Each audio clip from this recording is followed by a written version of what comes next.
Honorable members, good morning. I take this opportunity to welcome you to the Ordinary Portfolio Committee on International Relations and Cooperation. We also welcome the Minister. Minister, you are welcome. At least you have been able to join us here today, and we are conscious of the fact that you have been all over the world doing this and that on behalf of the country. And we appreciate the fact that you have made time today to be with us. Lubabalo. Our agenda, honorable members, is opening and welcome. Then adoption of the agenda. We'll have apologies from Lubabalo. And then there will be briefing by the department on the elections into the UN Human Rights Council. Thereafter, we will have a discussion and closure. Lubabalo, is an indication to me, honorable members, that the minister will be leaving the meeting at 10 because he has one other matter to attend to. In addition to that, Lubabalo, can you give us an apologies?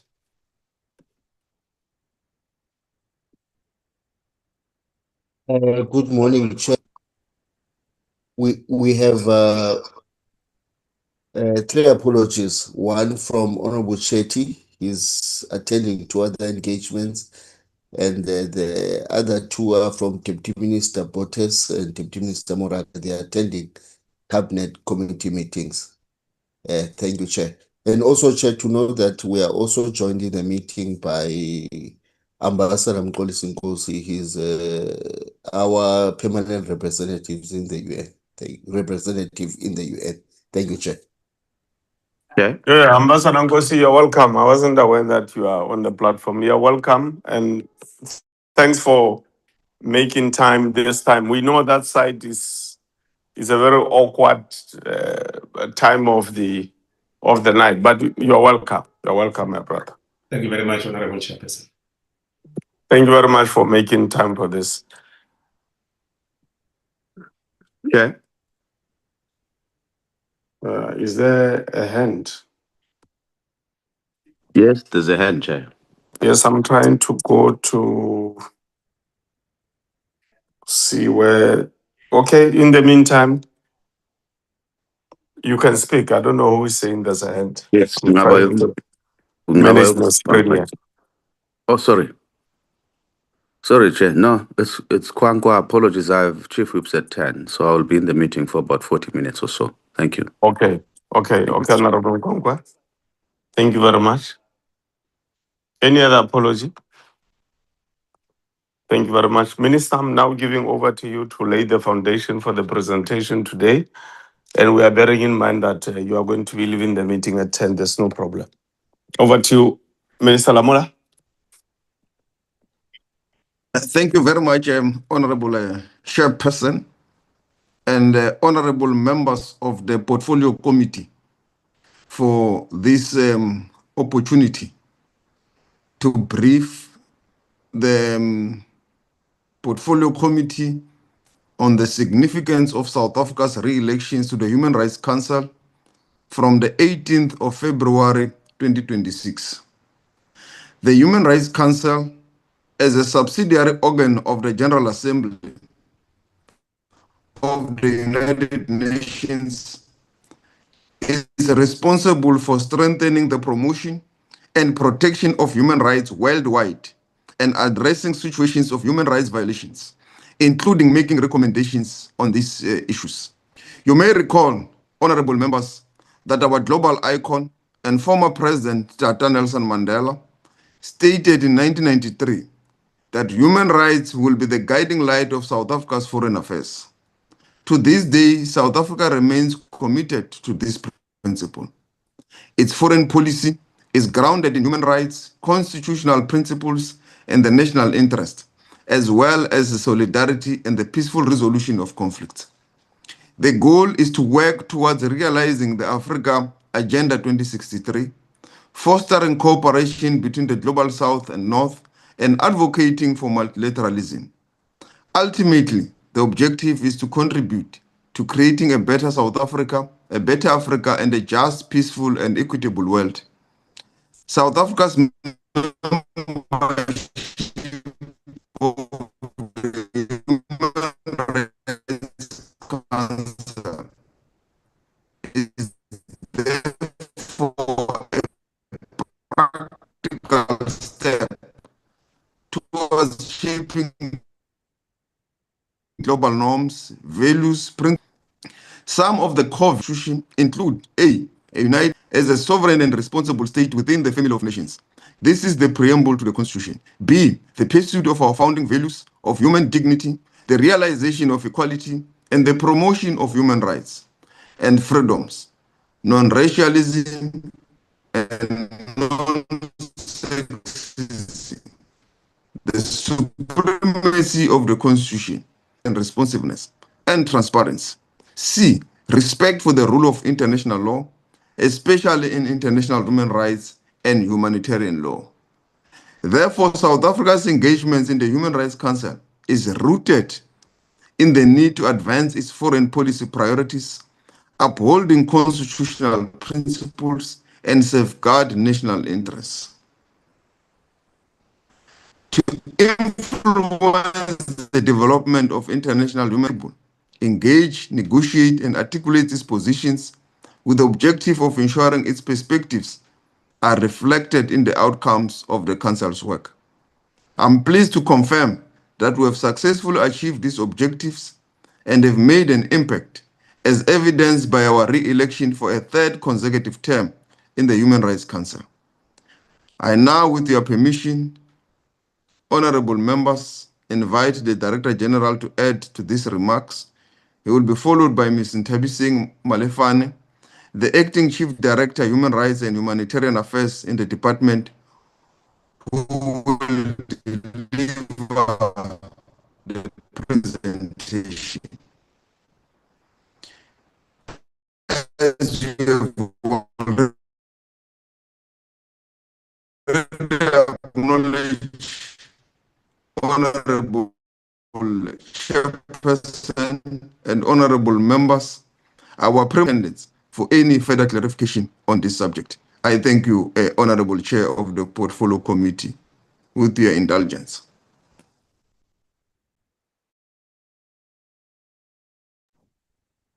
Chairperson, if we could allow them to come in. I don't know if you can still hear me in the meeting. Yes, there's no problem, Minister. Thank you very much for the presentation. Thank you very much for laying the foundation for the... Yes. DG or Member Malefane? Good morning, Honorable Chair. Good morning, Minister. I've got nothing to add. I think the Minister's covered the remarks. We can head straight to the presentation. Thank you.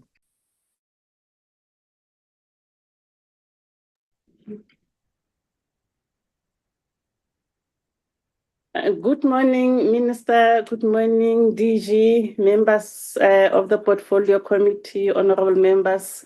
We appreciate this opportunity to present to you today. And as Minister has indicated, we usually say that human rights are the cornerstone to our foreign policy. Can I ask the presenter to go to the first slide, please?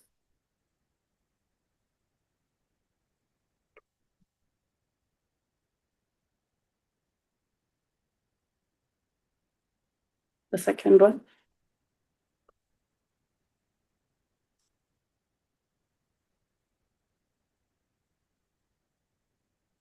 Okay, I would like to start by indicating, as Minister has said, that even Tata Nelson Mandela prioritized human rights, and he spoke about human rights many times. One of the seminal things that he said is that to deny people their human rights is to challenge their very humanity. And from there, just to fast forward and to indicate that this remains our priority. And recently, President Ramaphosa also said, human rights are universal. They are not relative. for as long as only some enjoy them and others don't. Our task is not over. For as long as some still face discrimination, oppression, and exploitation, none of us can truly be free.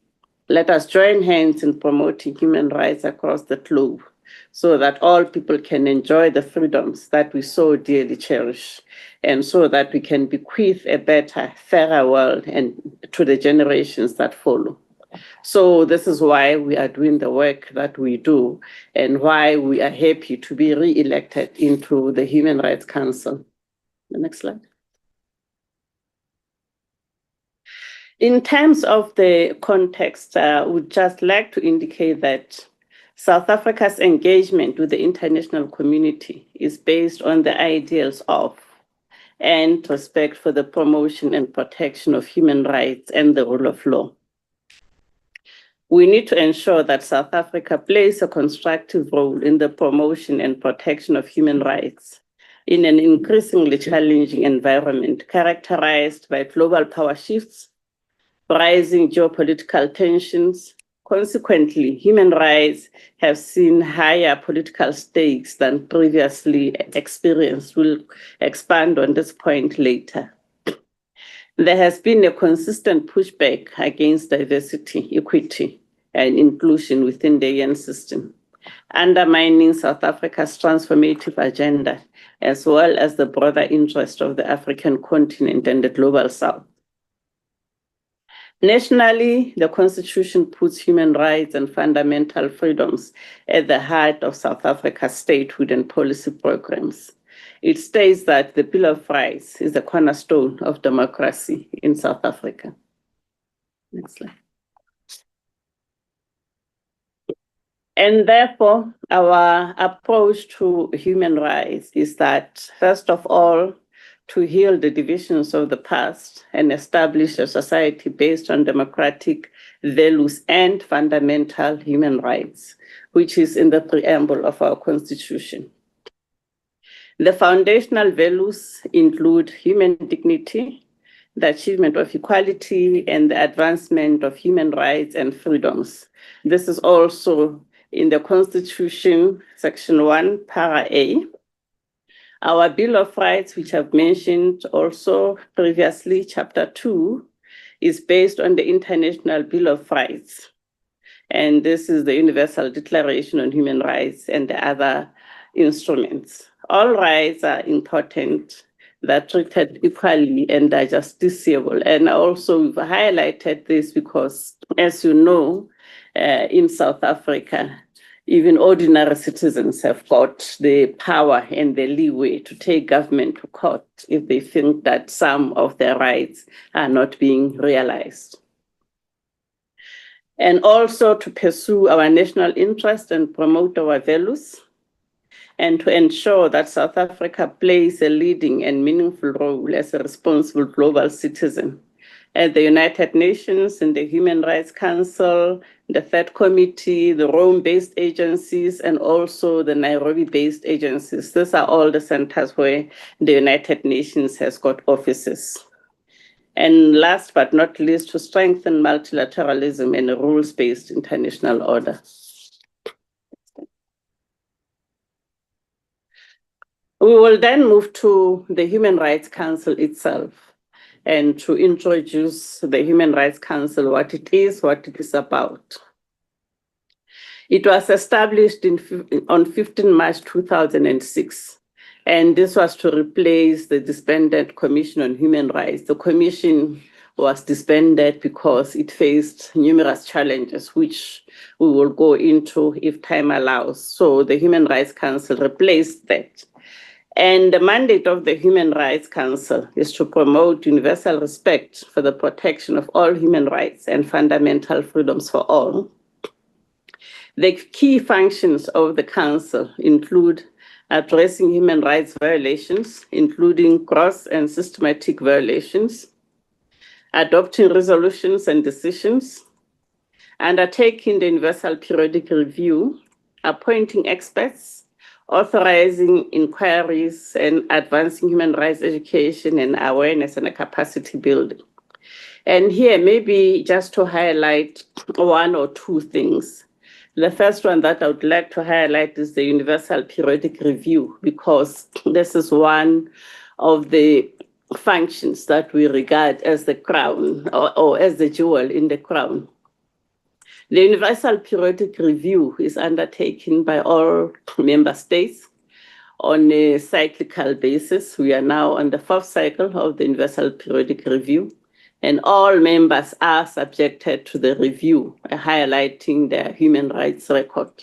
And it is one of the few processes that all members have participated fully and have been reviewed without bias, without priority. So it is one of the things that are working well.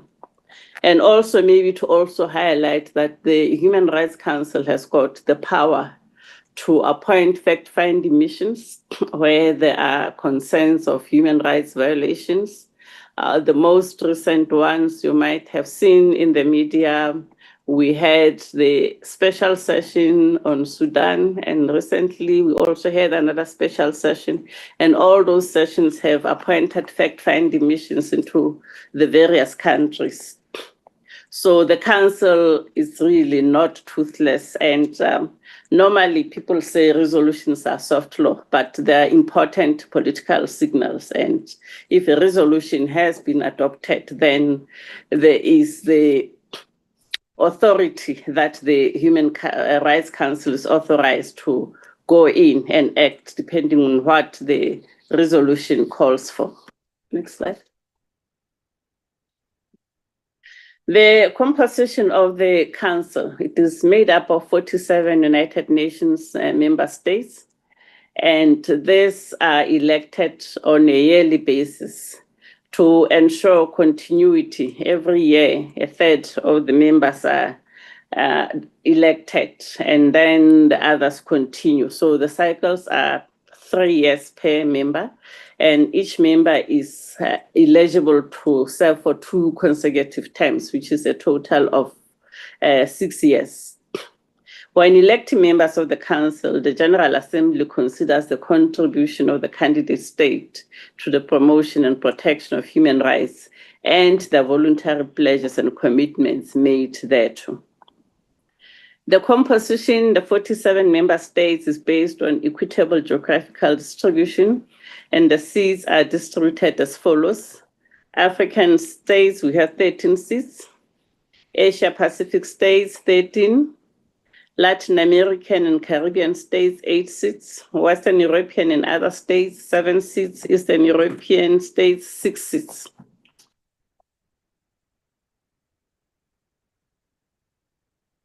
So coming back to South Africa's participation in the Council, South Africa remains firmly committed to multilateralism and participates and plays an active role in all fora of the United Nations system and its specialized agencies, promoting all the pillars of the UN Charter, namely peace and security, human rights, and sustainable development, including international law.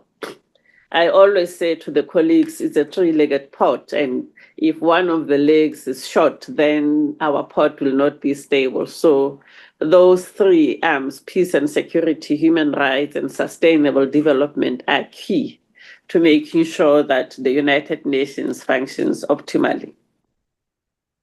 South Africa has consistently played a key and active role in the development of international human rights and humanitarian law, focusing on the maximum protection of victims of human rights abuses and violation, including the concomitant adequate remedies and the combating of impunity. In 2006, as you may recall, we said that the Human Rights Council was officially formed in 2006. South Africa demonstrated its commitment to the accountability and credibility of human rights processes through playing a key role in the transition from the former Commission of Human Rights to the Human Rights Council.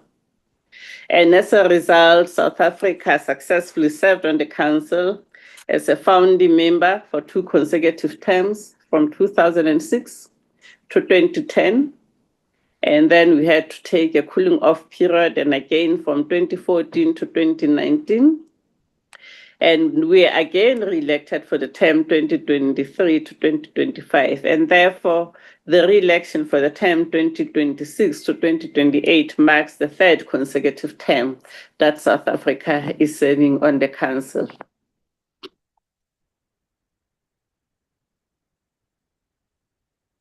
Now, coming to the significance of our participation in the Council. Some of the key considerations that inform South Africa's engagement to international include that we should play a constructive role, contribute to, develop and strengthen norms and standards in international human rights and humanitarian law. South Africa's engagement will continue to be guided by its commitment to the principles of international cooperation, peaceful settlement of disputes, respect for the rule of international law and the development of Africa, and promotion and protection of human rights, as well as commitment to a council that is effective, transparent, and responsive to global challenges. South Africa remains dedicated to fulfilling its commitments to advance the human rights and fundamental freedoms for all, consistent with its constitutional provisions, which we highlighted earlier. South Africa will continue to advocate for adherence to the principles of the Council, i.e., universality, impartiality, objectivity, non-selectivity, and constructive international dialogues.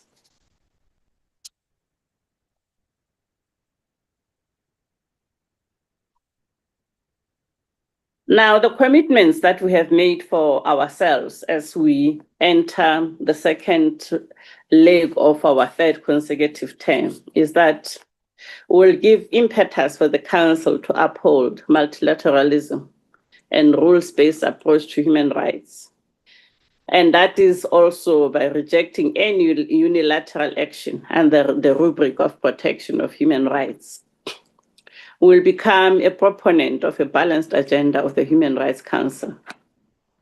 Palestine will remain prominent on the agenda of the Council.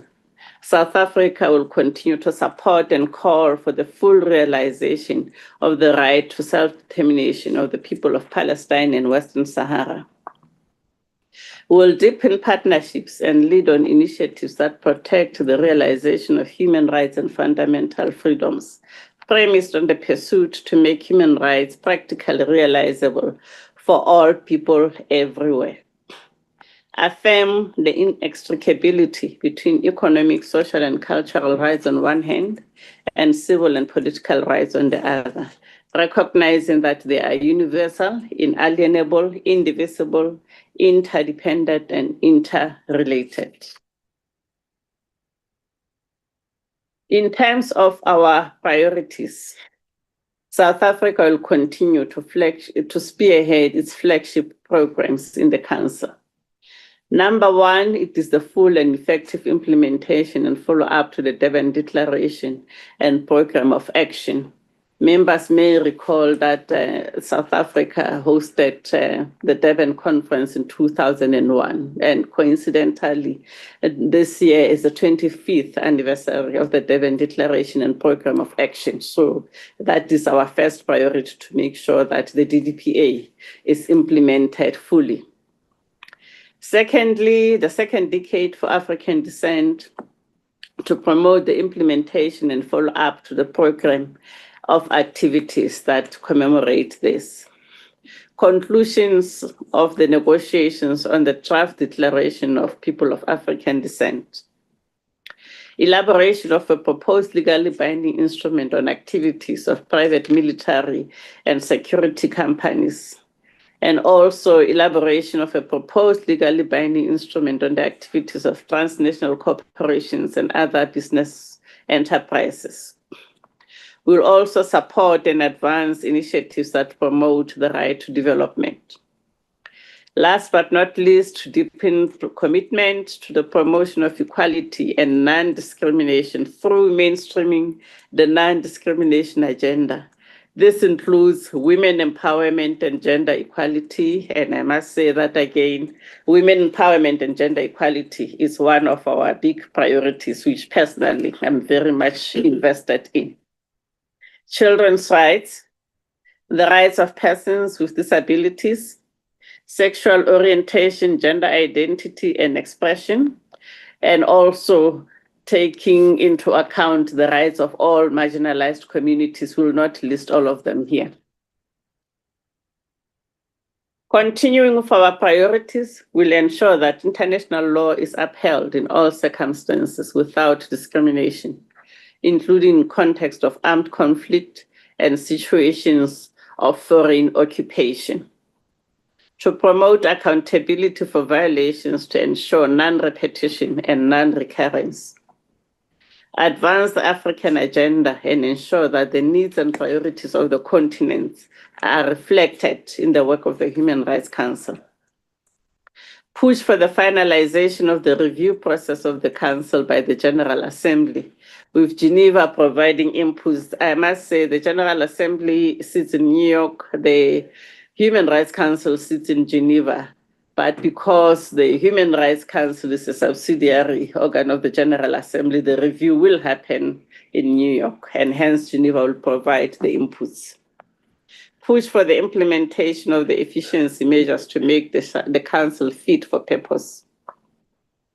Renewal of the mandate of the International Governing Working Group on the DDPA and mandate of the Special Rapporteur on Racism during the upcoming session of the Human Rights Council, which is starting now in the next week, HRC 61.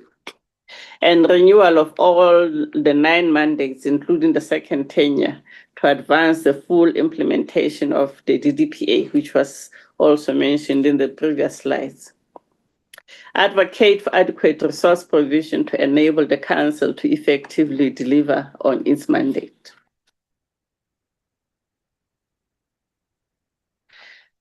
Now, having listed our priorities, we thought we should also indicate the achievements in the term that we've just concluded, 2023 to 2025. In April 2024, South Africa was part of the core group that included Australia, Chile, and Finland, and spearheaded the landmark resolution in the Human Rights Council, which was on combating discrimination, violence, and harmful practices against intersex persons. And this requested the UN report on intersex persons and a panel discussion in 2025, which was held successfully. In April 2025, South Africa, together with Algeria, Croatia, Mozambique, Peru, and the UK, also championed the first resolution of the Human Rights Council on the impact of landmines on the full enjoyment of human rights. This was adopted by consensus, and it requested the report by the High Commissioner in 2026. And in this regard, an interactive dialogue will also be held on the matter. We led the Council on all resolutions on combating racism, racial discrimination, xenophobia, and related intolerances, and on the full and effective implementation of the 2001 Durban Declaration and Program of Action. We also spearheaded efforts for the consensus-based adoption of the 2025 iteration of the resolution on rhetoric to reality. And this is also one of the anti-racism resolutions that we spoke about. And this, we are a penholder on behalf of the African group. We influence the outcomes of all council resolutions of promoting equality and non-discrimination of women, girls, children, people with disabilities, and people in vulnerable situations and marginalized communities. Continuing on the achievements, we also led on the finalization of the text on the Convention on the Right to Development and its transmission to New York. This text was developed in Geneva. It took many years to develop because of the contentious issues that our partners, mainly from the North think that development is not a right, and it has now been transmitted to New York for consideration in the General Assembly. We also led on the development of a text and commenced text-based negotiations and renewal of mandate on the Intergovernmental Working Group on Private and Military Security Companies. And Ambassador Nkosi was the chair rapporteur of this process. And then we also finalized the first decade, which we mentioned, it was 2015 to 2024, and commencement of the second decade for people of African descent. We led efforts together with Chile and Iceland to advance the rights of women and girls in Afghanistan. And as part of this process in September 2025, managed to secure the establishment of an independent investigative mechanism in the European Union-led resolution on Afghanistan to advance accountability. Continuing on the achievements, we advanced the cause of the Sahrawi people to self-determination, participating actively in the Geneva Support Group for Western Sahara. And similarly, we also co-sponsored a series of side events at each Human Rights Council session with civil society to draw attention to human rights violations being committed against the Sahrawi people, including women and human rights defenders. We promoted the cause of the Palestinian people to self-determination and an end to the genocide in Gaza through various efforts, including co-sponsoring side events on the attack against education and children in detention, supporting cross-regional joint statements, hosting briefings by the Hague Group on the margins of the Human Rights Council sessions, and ensured that language was incorporated in the text of various resolutions, including the right to education and impact of arms transfers on human rights. Given the importance of subsidiarity and complementarity, as well as African solutions to African problems, we championed the African agenda by ensuring that language from the African Union communiques and decisions was reflected in the statements of the African Group and resolutions of the Human Rights Council, such as the resolutions arising from the special sessions of the human rights situation in and around El Fisher, Sudan, and the situation of human rights in the Eastern Democratic Republic of Congo. That concludes our achievements. I will move now to the objectives in the current term that we have started this year for the next 3 years. Our objectives, first, is to maintain the integrity of the Council, to make sure that it does what it is meant to do and it is not being influenced otherwise. And to enhance the coordination of human rights stakeholders and partners.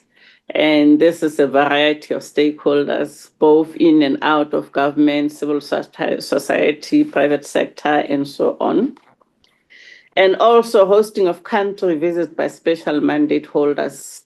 When I spoke about the functions of the Human Rights Council, we spoke about the appointment of independent experts. And some of these hold special mandates in specific areas, like we have a special mandate holder on the right to food and so on. So as a country, this is one of our objectives, to host as many as possible for them to come and see for themselves what South Africa is doing on the various aspects of human rights. To continue to lead on initiatives that focus on the anti-discrimination agenda, and to draw attention to the importance of maintaining, upholding, and promoting respect for international law, including through norms and standard setting.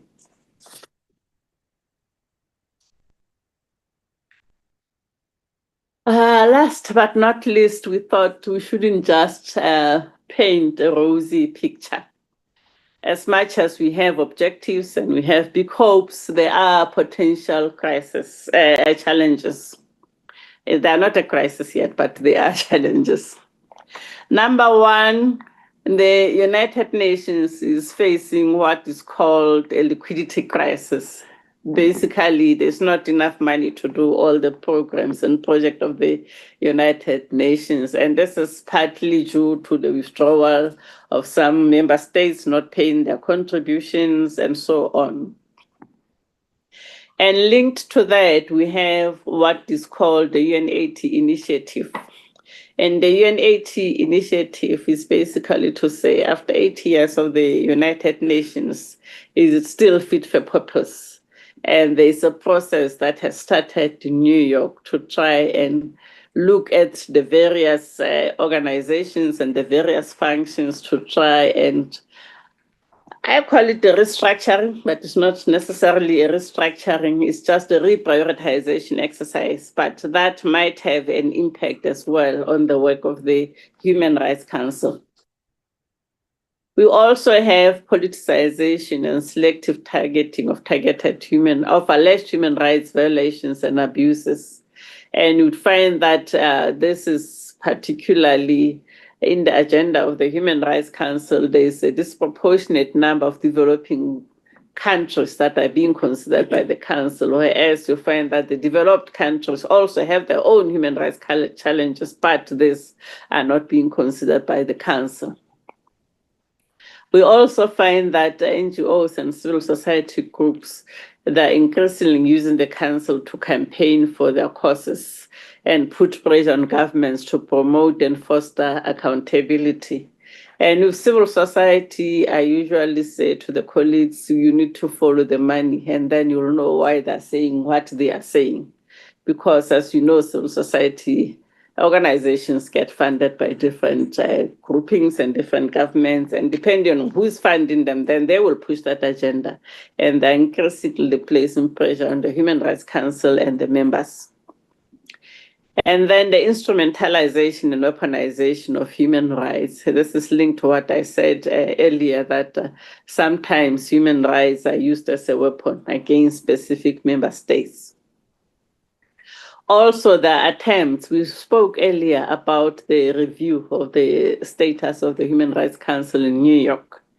And one of the challenges that we might have is that in this review process, there are attempts to remove specific agenda items of the Council. I've highlighted here items 7 and 9. Item 7 talks to the issue of Palestine. And item 9 is on anti-discrimination, anti-racism. So there are attempts by some groups to remove these two items from the agenda of the Human Rights Council.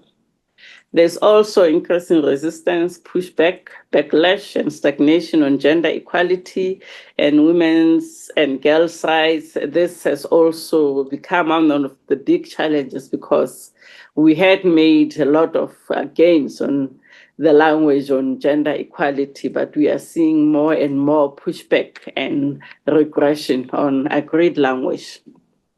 And last but not least, the human and financial resource constraints in the department. Members, you might have seen this is a big portfolio, it's a big agenda, but if you look at the human and the financial resources, it is a bit difficult to make sure that we achieve all that we are set to achieve. Thank you very much.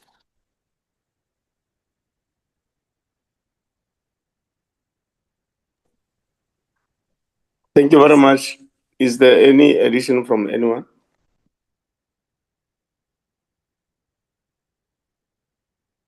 From the department? All right, if there's no addition, thank you very much for the presentation. Earlier on, I indicated that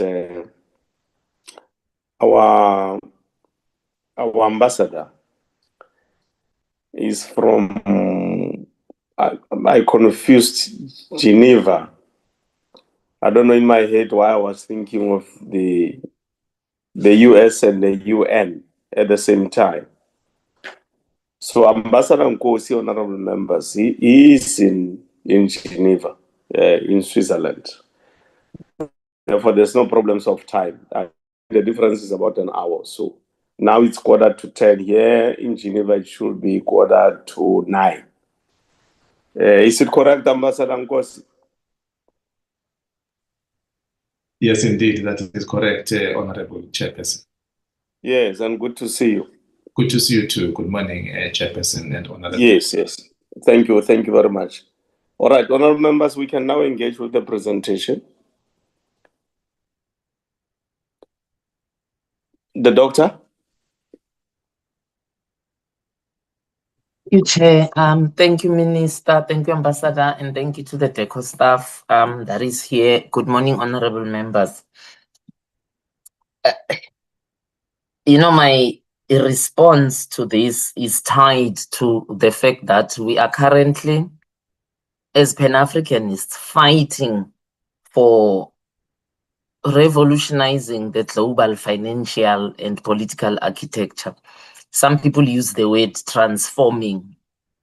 I don't know, transformation sounds like very meek to me. I prefer the word revolutionize it. It doesn't make sense to me that where there is one country, one vote, the General Assembly, the decisions are not binding. We'll get to them if we get to them. It's sira, whatever may be.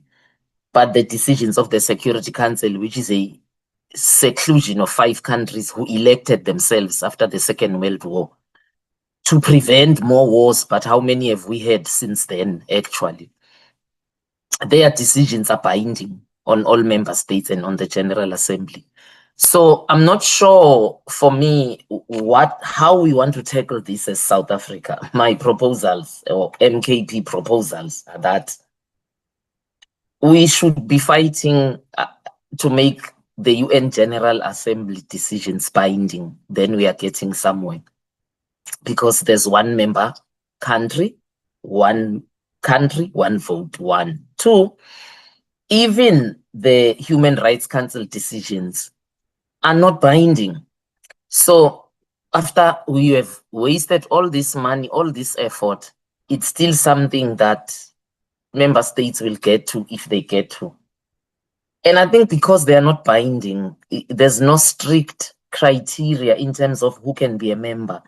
Like the Human Rights Council is lambasted currently for including some member states that who themselves are not observing human rights within their own countries. How are they going to be sitting at this level and prescribing on human rights? Also lambasted for being ineffective in crises. And I take that criticism truly, because it is not a mandatory body. It's a voluntary body. It's not the Security Council. I think, which is why, again, we shouldn't be wanting to sit at the Security Council South Africa. We should be fighting for its abolition so that all decisions come to the General Assembly. People keep saying, oh, the UN was not formed to be a world government, but that's what it's operating as currently. So why don't we just legitimize? Because at least it's a body where when we come together as the Global South, we can tackle international or global racism. I think for me, my other issue is, yes, you have said Palestine is like a rotating item, but just to show you that the authority at the UN lies with the Security Council, and even then, with the 3 countries who are all Western countries that can veto Russia and China, because USA, UK, and France, if they vote together, they veto the other 2. We have not been able to deal with the issue of the Palestinians, honorable members and comrades in the group. We have not. We have watched in awe and disbelief in the 21st century as a people are suffering genocide. They're being annihilated right under us, not just them, their property, their country. There is nothing the Security Council can do about it. There is nothing that the Human Rights Council can do about it either, because it's not mandatory. So for me, honestly, at MK, we move from that perspective that as long as it's not mandatory, we are not going to prevent the crises that we think we want to prevent. We are not going to enforce observation to human rights. As you say, it's soft law. I mean, soft law can take 100 years to be implemented. And in that 100 years, so much can go wrong, as we are seeing. I mean, how are we going to apply this soft law on Palestine? Who's going to rebuild Palestine? It's just a living example, just one living example. So for me, honestly, I know it's exciting. You have been doing the work as government, as African National Congress leader in government. So maybe you see the trickle, you know, of the change that we are making from where I am sitting as MKP and from where MKP is sitting. We are wondering, should we even be spending all that energy and all that money if we can't make the UN General Assembly to have binding decisions? Shouldn't we then be spending that effort at the AU and try and make the AU decisions to be binding? So for me, it's everything is willy-nilly for us, South Africa, from the SADC Parliamentary Forum to the AU. That one is not South Africa's fault, but I'm just raising it because we are finding each other here and we are all international relations experts at this level. The SADC Parliamentary Forum is willy-nilly, the AU is willy-nilly, the UN General Assembly is willy-nilly. But these things cost money. We are spending a lot of money on these bodies. So South Africa, what is our stand? We are trying to push you as MKP to say, can we demand mandatoriness, if there's such a word, on these bodies? And then you can come here and say we are being re-elected into the Human Rights Council and we shall jubilate with you. At the moment, we don't see any point of jubilation because it's money spent. The return on investment does not equal the money because it's willy-nilly. That's why Israel can ask you, which finger do you want? Choose one. We are violating human rights. Sure, what are you going to do about it? There's nothing you can do. And there's nothing the Security Council which can take decisions on military action. They can't do anything either because 3 of those members are supporting Israel and the other 2 are outvoted. So the way the international, global, and financial architecture is structured, which is why we were even opposing the G20, the way it is structured currently, it is very lopsided. You can smell the racism from afar. We are still the underdogs as Africa. We are still the told, but we are not the decision makers. So that would be my response. Thank you, Chair.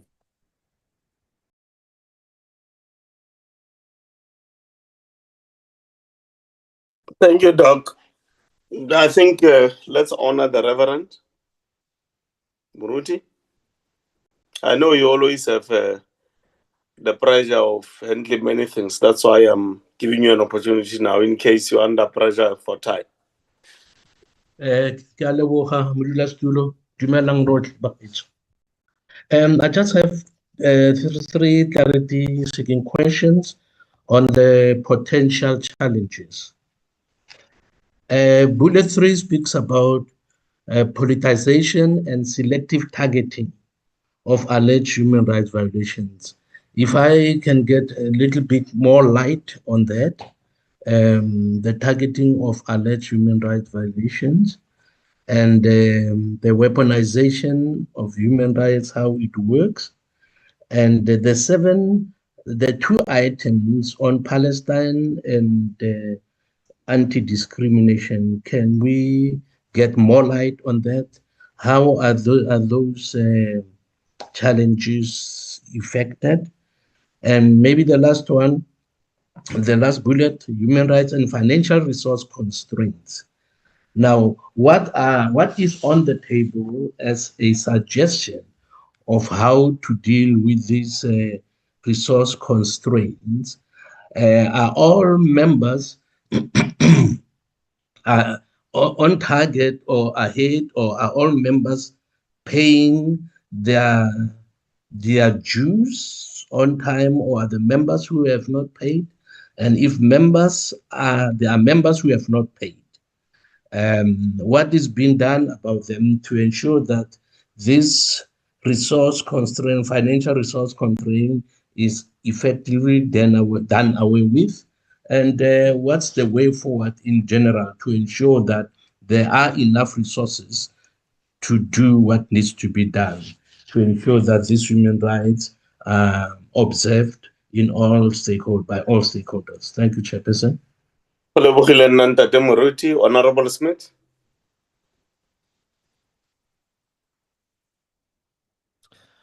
Thank you very much, Chair, and allow me to extend my greetings to the Honourable the Minister, to the ambassadors on the meeting, and to the DG Dangle. Thank you very much for taking the time to come and address us on what is a very, very important matter, I think, for South Africa and more broadly for the world. Chair, I'm very, very glad to see that South Africa remains deeply committed to upholding human rights. It's a cornerstone of the South African Constitution, which informs our foreign policy directly. And it really is an existential value that we as South Africans chose to uphold when we adopted a constitutional democracy in 1994. And we're very proud of that, obviously, as a nation acting internationally. My worry is that we seem to have adopted an approach of do as I say and not as I do when it comes to human rights violations, and certainly when it comes to using the available multilateral fora in which these issues need to be addressed. And I'm very glad to see that there are commitments to addressing human rights violations, or at least alleged human rights violations in places like South Sudan, with the devastating civil war, and more broadly looking at the Middle East between Israel and Palestine. But the one glaring omission here, Chair, and it's an issue really that I think has placed South Africa in the spotlight of late, is our relationship with Iran, which seems to be bafflingly devoid of any human rights considerations when you look at our alleged commitment to upholding human rights on the international stage. And you might be asking why I'm using Iran as an example, because I'll answer that question for you. We recently had sanctioned vessels of the Islamic Revolutionary Guard Corps just off the coast of Simonstown in what was initially, we were told that was initially a BRICS Plus military exercise. I'm not sure why BRICS Plus needs military exercises. It was meant to be an economic cooperation tool. But nevertheless, we still have no answers as to who instructed these exercises. We were later told that it was China. We're not sure if that's even true. But nevertheless, we've had sanctioned vessels from the Islamic Revolutionary Guard Corps in South African waters at the same time as the Islamic Republic of Iran was meting out a brutal massacre on the people of Iran who were protesting against their government in the face of hyperinflation and a complete inability to buy food due to mismanagement of the government in that particular country. And, this debacle aside, I want to refer to slide 16, which spoke to potential challenges with the United Nations Human Rights Council, because I think it really frames what's happening here quite well. And it says potential challenges: politicization and selective targeting of alleged human rights violations. Now, Chair, we take the point as the DA that geopolitical concerns and certainly power dynamics influence the way in which human rights violations are taken up in these international fora. I don't think there's any doubt there. But South Africa is complicit in that. We are absolutely complicit in that. And Iran is the best example. I'm going to read from an article that was written on the 26th of January 2026, which says estimates of the number killed vary substantially in Iran, hampered by the ongoing internet shutdown.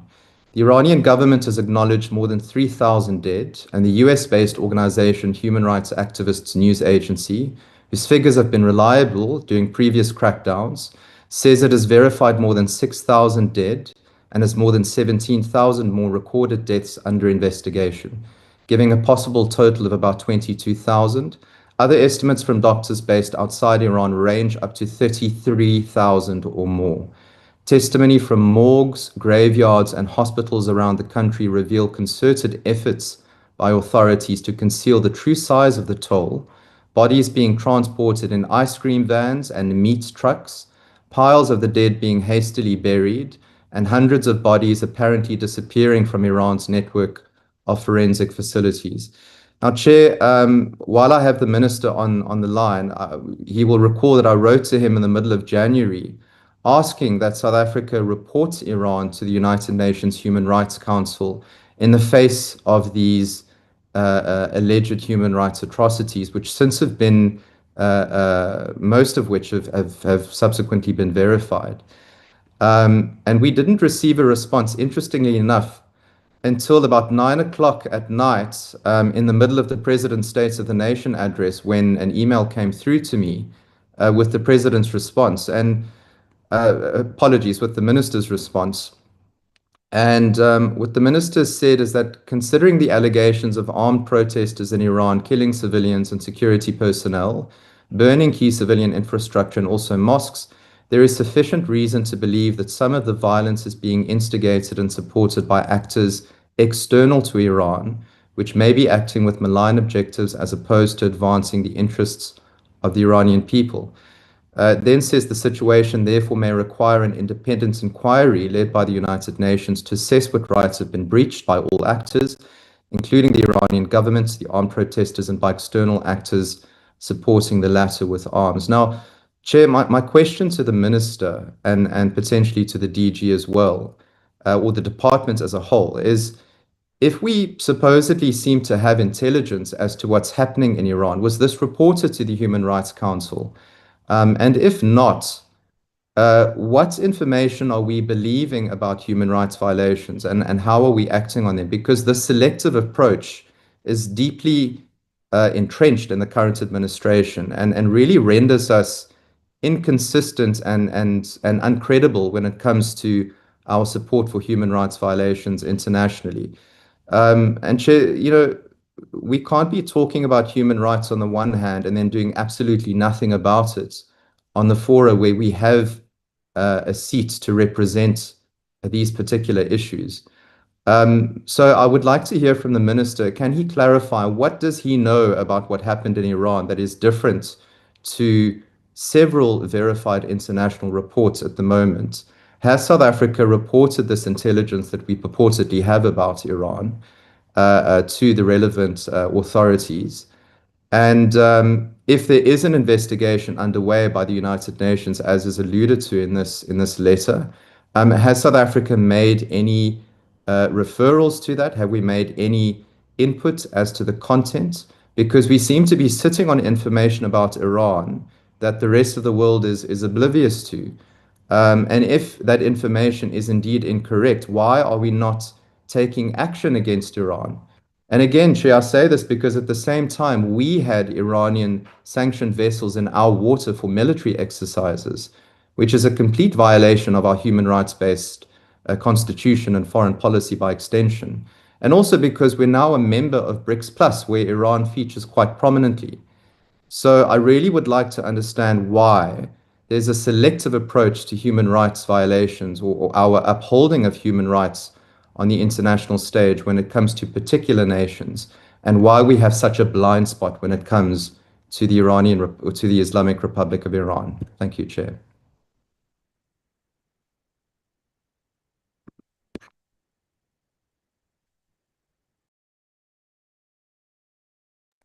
Thank you very much, Honorable Smith. Minister is going to go now. You want to say anything before you leave, Minister?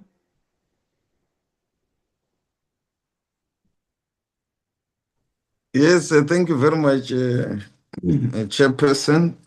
Because of the rush, I won't be long. I will try to be quick, and I believe the DG and the ambassadors who are here and Madam Alfano will be able to respond to most of the issues that have been raised. I think the first issue from Honorable Shabalala is why do we still continue to participate in these multilateral forums, which are clearly untransformed? Yes, we agree that they are untransformed, but the only way you can transform them is to be on the table and raise the issues in that platform.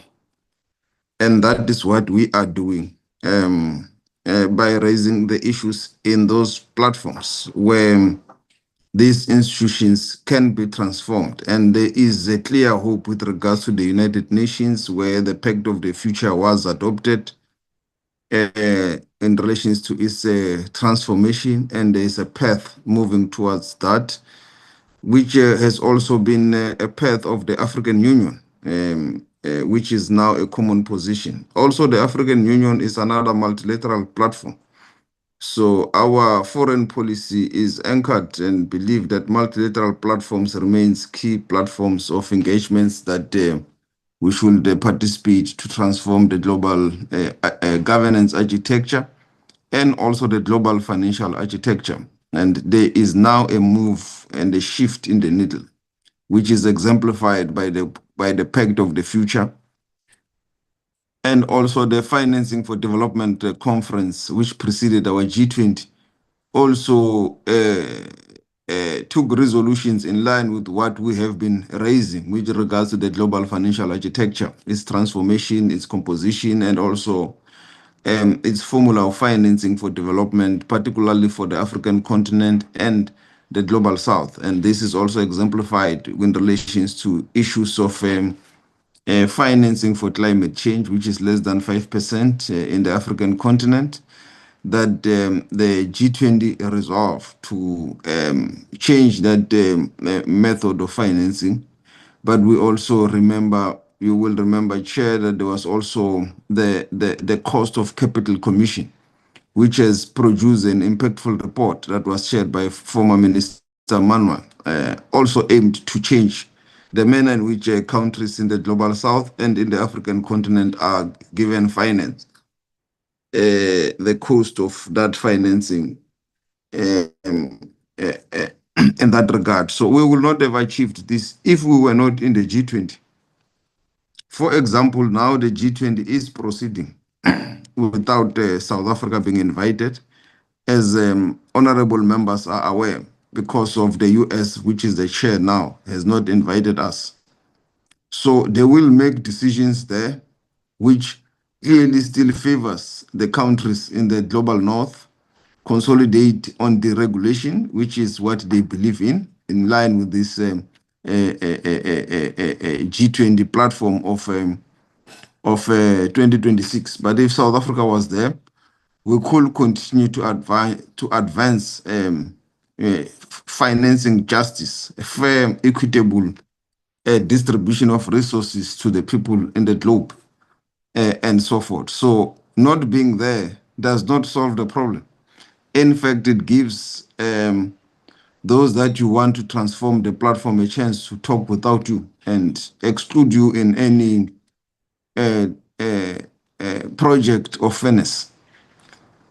And I think that is not what we want. We must be on the table, we must raise our issues, and we must continue to work with the like-minded countries, which is what we're doing. But I believe the DG and others will be able to amplify on those and give examples. With regards to the accusation that we are inconsistent in our human rights application by Honorable Ryan Smith, I believe this is just imagined by him. There's no such a thing. We have been very consistent, even on Russia and Ukraine. If you look at the speeches of the president in the UN General Assembly, quoting the UN Charter on sovereignty, we have been very clear. Before the elections of President Trump, Honorable Chair and members, only our president in the world, no any other president in the world could speak to both President Putin and President Zelensky. And he continued to play this role to bridge, to open the line of communications in regards to this to find a durable peace between Russia and Ukraine. And this is also the case with regards to Gaza. We have been very consistent. Even with Iran, when there were issues of accusations of human rights violations, as Honorable Smith has said, our president issued a statement And I believe Ambassador Nkosi, our permanent rep in Geneva, can further clarify the procedures of handling issues at the Human Rights Council, how matters come to the table of the Human Rights Council, and how issues are discussed. Iran has always been discussed through a scheduled platform of the Human Rights Council. Ambassador Nkosi will be able to elaborate on that, and the DG will also elaborate on this issue of a mandatory language that the Ambassador Lichfield has asked. I'm sorry, Honorable Lichfield has asked. I will leave the rest to the officials in the department and the ambassador. Honorable Chairperson, with your indulgence, I will request to be excused. Yes, thank you very much, Minister, and thanks for honoring the meeting. Go well, you are released from the meeting. Our next contributor to the meeting will be Honorable Douglas.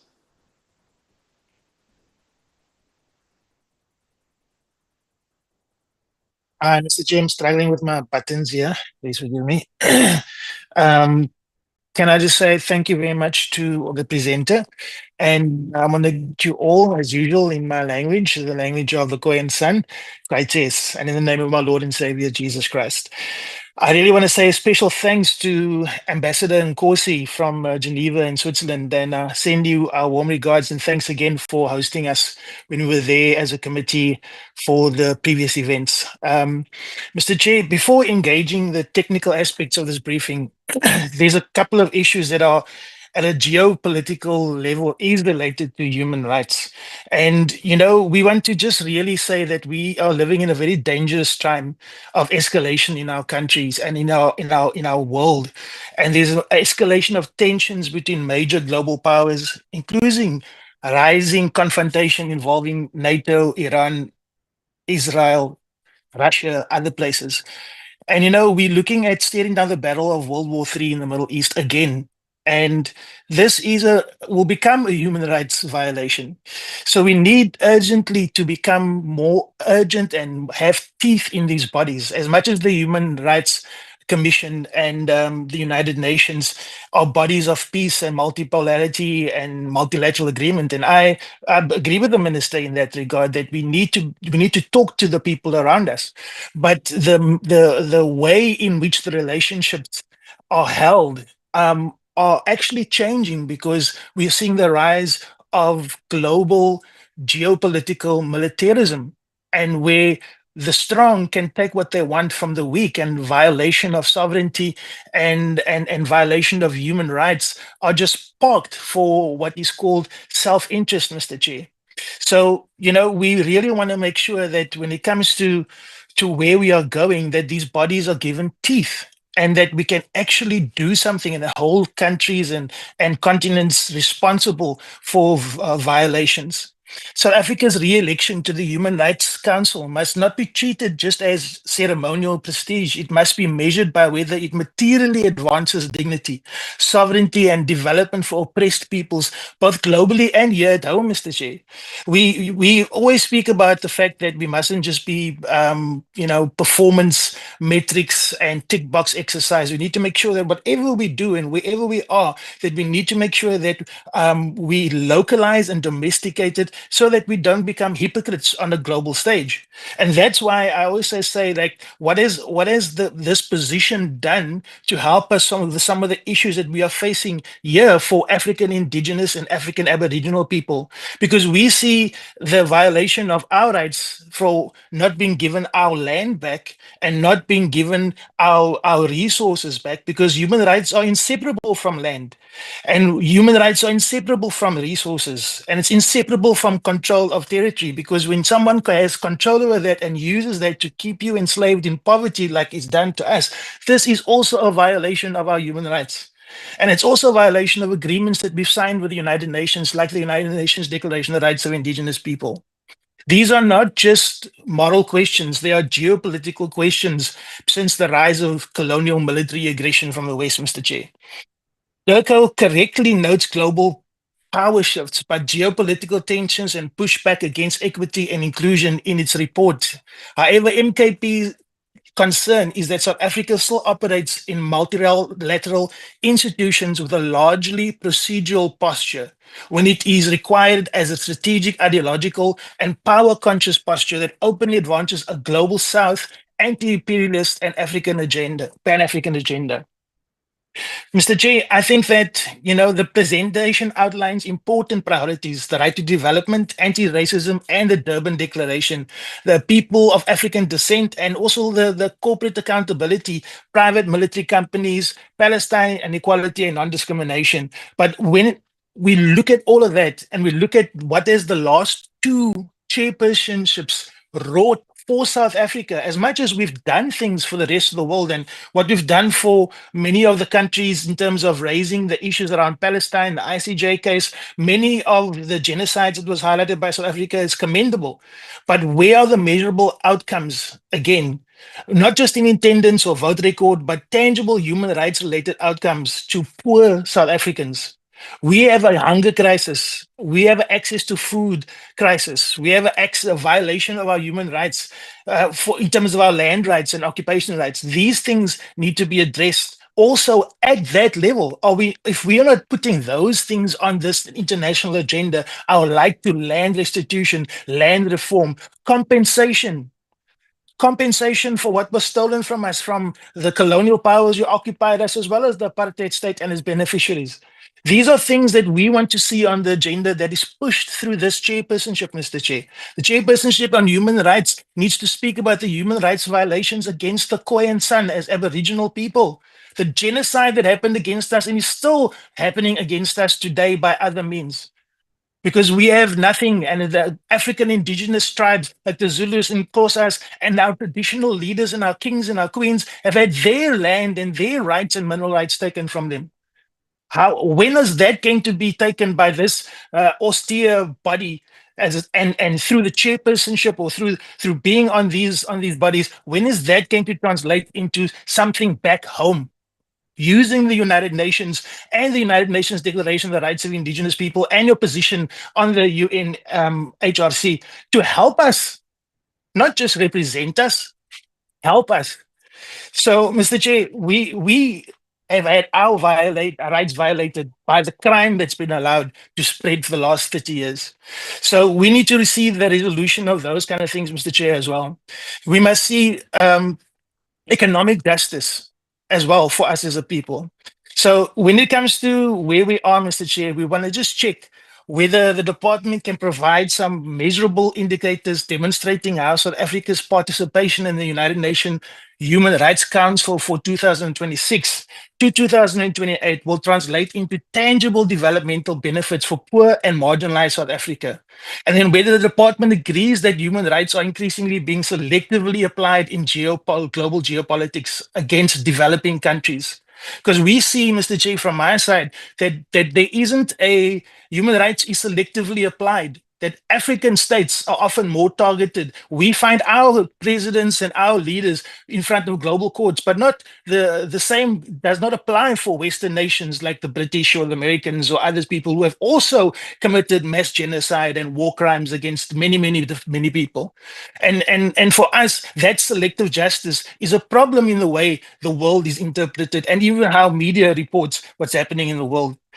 We also want to check if DIRCO can publish an annual outcomes report to Parliament detailing concrete results achieved through the South Africa's HRC engagements, rather than just listing activities from now onwards. And then whether the department has a strategy to ensure that South Africa's international advocacy on anti-racism, people of African descent and equality strengthens domestic human rights outcomes for the African indigenous, African Aboriginal Khoi and San, and all our people here in South Africa. Because if we are not benefiting as a people, if we are not getting our protections that are also guaranteed by the United Nations, how can we then just defend and fight for others without even seeing that's what's happening at home? We need to have our land back. We need to have a new discussion about land. And that goes back to the fact that we are in poverty, and our poverty is because our land was stolen and never returned. So, Mr. Chair, the last question, whether the department confirms South Africa's support for an African-led negotiation solution in many of the conflicts around the world. And we really believe that now's the time for us to be a people of peace and bring peace abroad, but also bring peace at home. Thank you, Mr. Chair. Thanks, Honorable Douglas. Honorable Mhlongo. Thank you, Chair. Greetings to you, Chairperson. Greetings to honorable members, our ambassadors, and the staff from DERCO and the staff from the committee. Greetings, Ambassador Nkosi.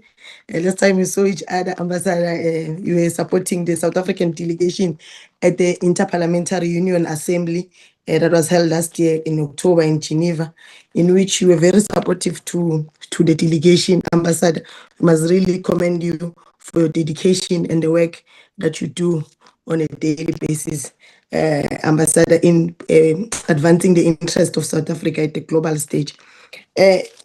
Chair, you know, and we must thank the presenters for the presentation. And it's a pity that the minister has gone so quickly, rushing to other engagements, as it was highlighted in the beginning of the presentation. Now, Chair, I want to first put the position of the EFF on when it comes to the UN.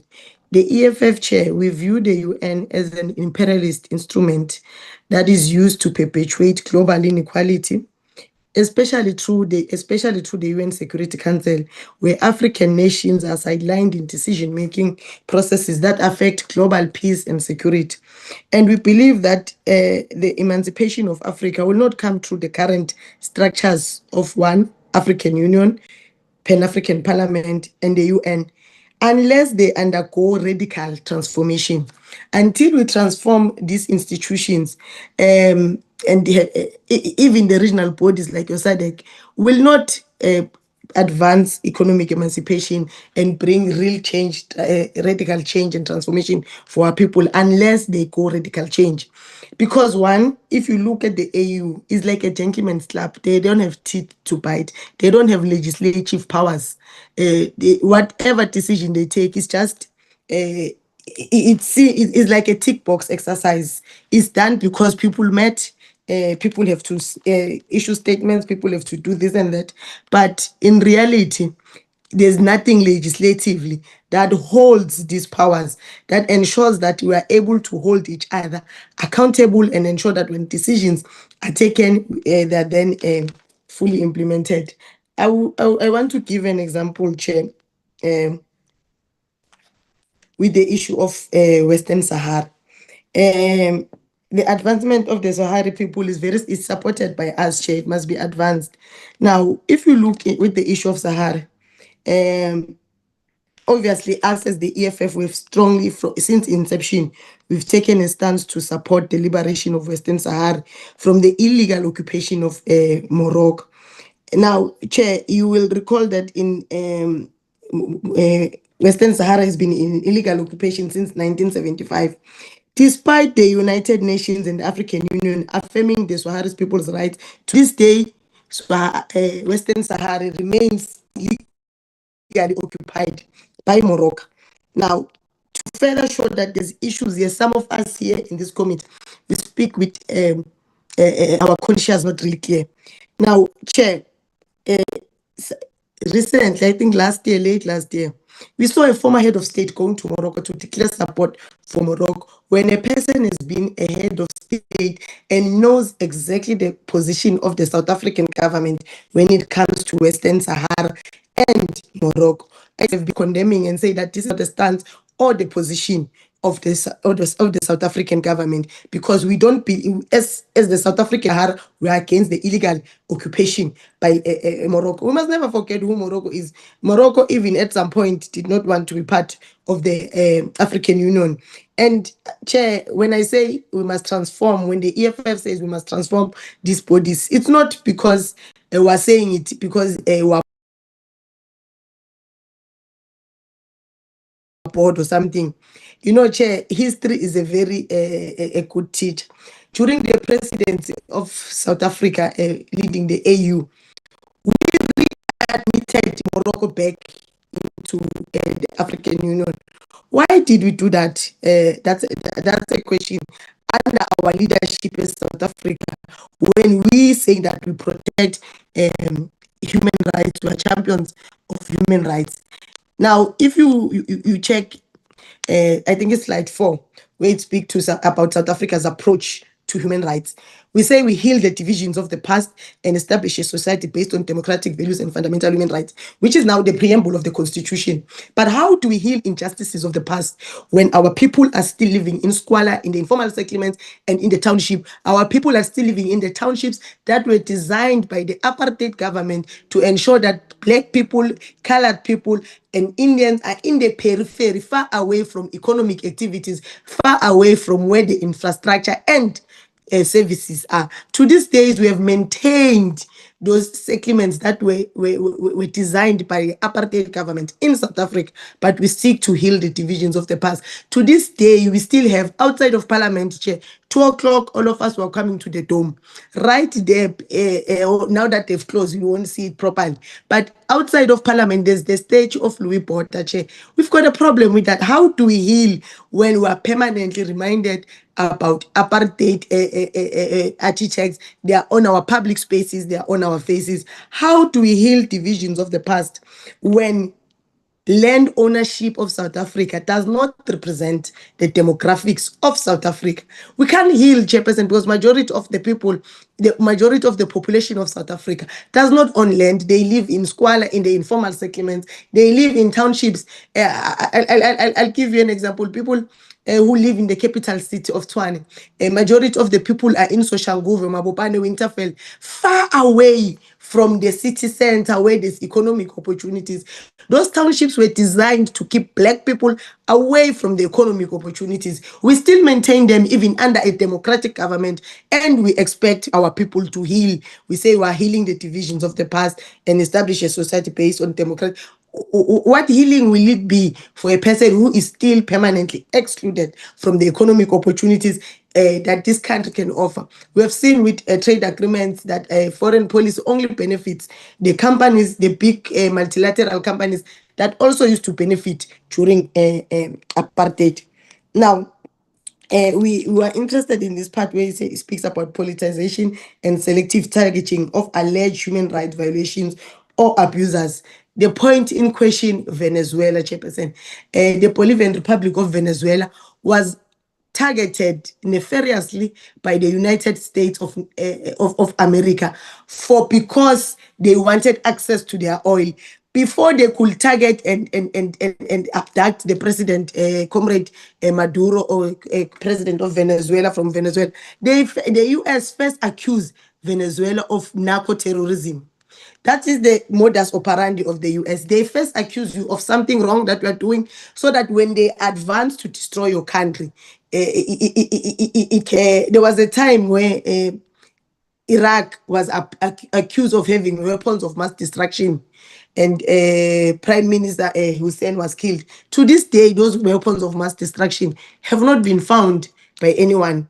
And the issue that we must listen, Chair, to that in Iran, you will have the Democratic Alliance advancing that there's human rights that are violated in Iran is really, Chair, laughable, because they don't support the cause of the people of Palestine. When Palestinians are killed on a daily basis, as we speak today, there's Palestinians who are killed and displaced. They have nothing to say about that when human rights, real human rights, are being violated. The issue of NGOs and civil society, in the presentation, you've highlighted that the challenges here is the issue of one of the potential challenges is the issue of NGOs and civil society groups increasingly using the council to campaign for causes to put pressure on governments and promote and foster accountability. We have seen the issues of unregulated NGOs and these civil society groups in South Africa. Example, AfriForum and Solidarity Movement. They went all the way to the US to campaign the government of South Africa and say that the government of South Africa is there's a white genocide in South Africa where there's no such thing. So we must tap into that space. We must find best possible mechanism on how to keep them regulated, on how to ensure that NGOs are not used nefariously to advance interests of certain individual and to spread propaganda on the democratically elected a government. I think that is something where next time DERCO must zoom into that space and tell us what are the mechanisms that they will have in place to ensure that this issue of NGOs is regulated.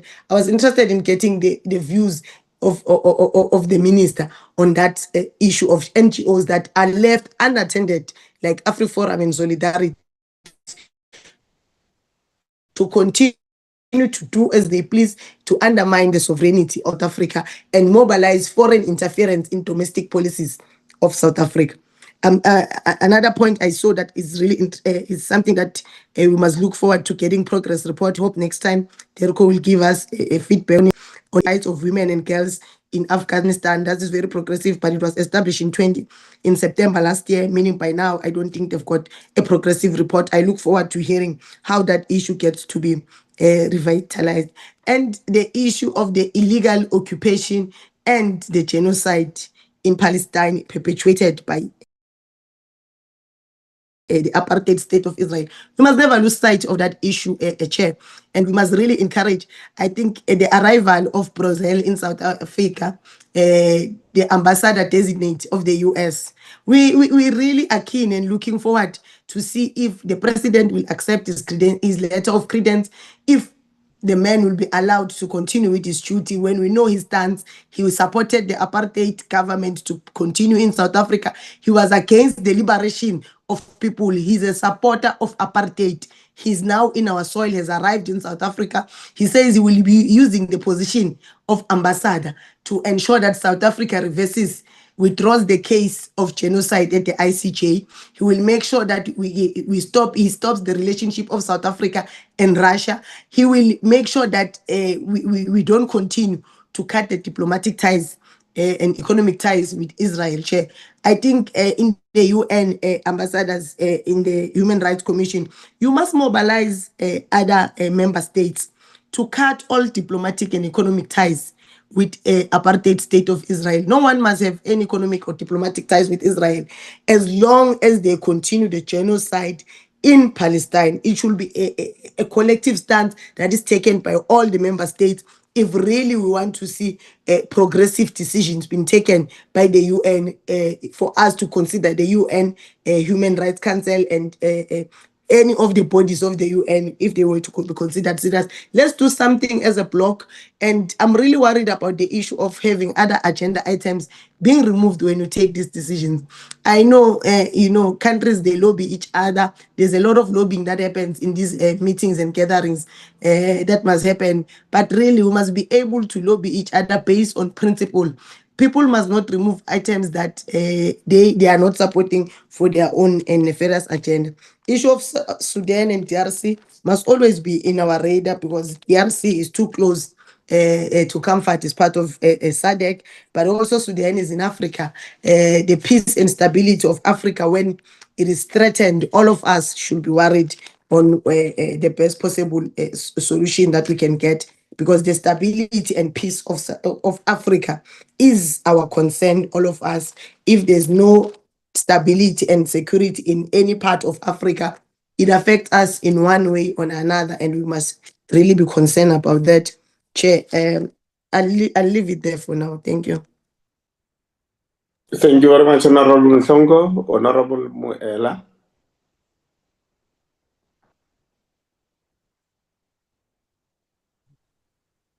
No, thank you very much, Honorable Chairperson. Let me take this opportunity to greet the Minister. Thank you, Chair. Firstly, mine is to welcome the presentation which was outlined to us this morning. Mine is quite short, Chair. My interest was looking at the work in council and how it impacts us domestically. So I think it's important that the department ensures that that the recommendations of council are systematically tracked and also like monitored.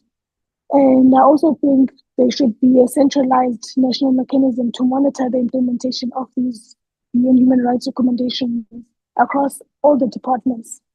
If they are not available yet, I think it's very important for the department to monitor them. And I would wish for them to answer, or rather tell us if there are any mechanisms in place to monitor the commitments at a national level. And also, Chair, I wanted to check how can Chapter 9 institutions, the civil society and Chapter 9 institutions, and just general our communities in South Africa meaningfully involved, in these processes? Like, how is the department ensuring that they report on these processes of the UN Human Rights Council? Because usually, basically our lives are centered in human rights in South Africa. But how can they take all those,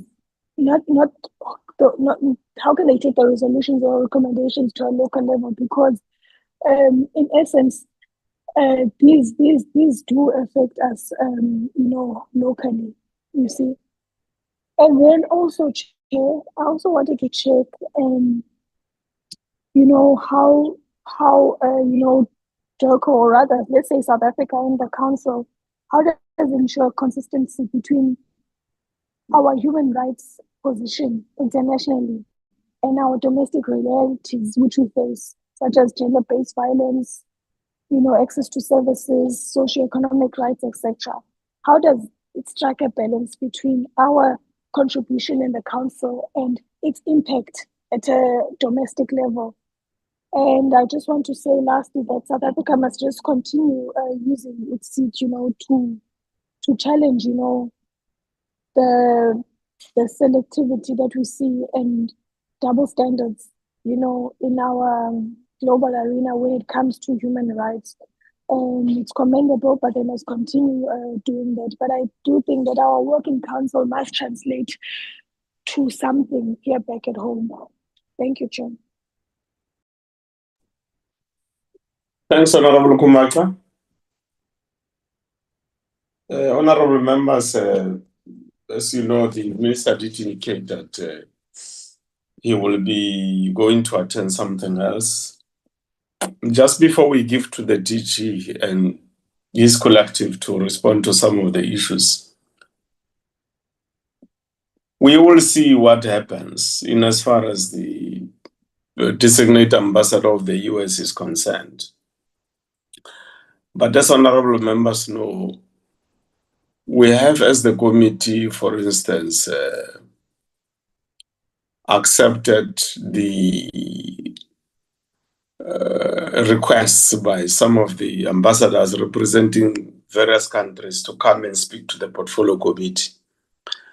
It is actually my wish that the new ambassador of the US, I just hope that he can make a request as soon as he has settled to come and meet with the committee, because it will be our first opportunity to talk to him directly and not these murmurings that we hear through the media and so on. And as Honorable Mhlongo had said, all these other matters that they, as the US, have characterized as fundamental pillars of their discomfort with South Africa's foreign relations, we can then confront him directly in that meeting one by one as honorable members, and be able to understand where the US is coming from on certain issues, and then have an opportunity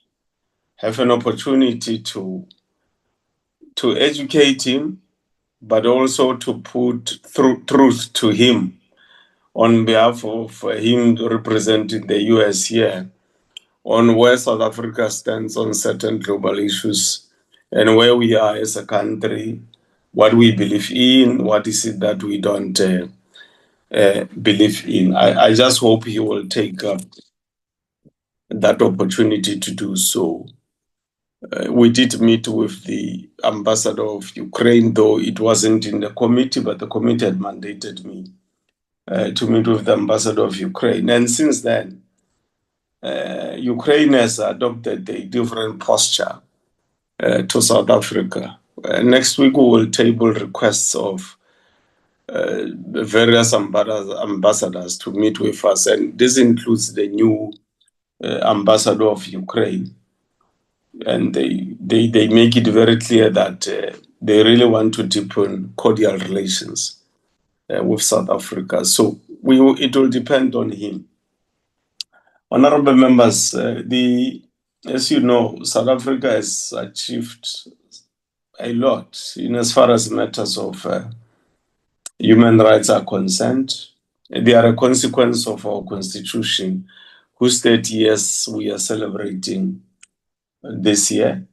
And I hope that DERCO, working with other departments like Department of Constitutional Development, or is it the Department of Justice, will make sure that as part of celebrating the Constitution this year, we focus on these matters of human rights. But just ancillary achievements, honorable members, you will remember that South Africa has been acclaimed as one of the countries leading in anti-racism campaigns.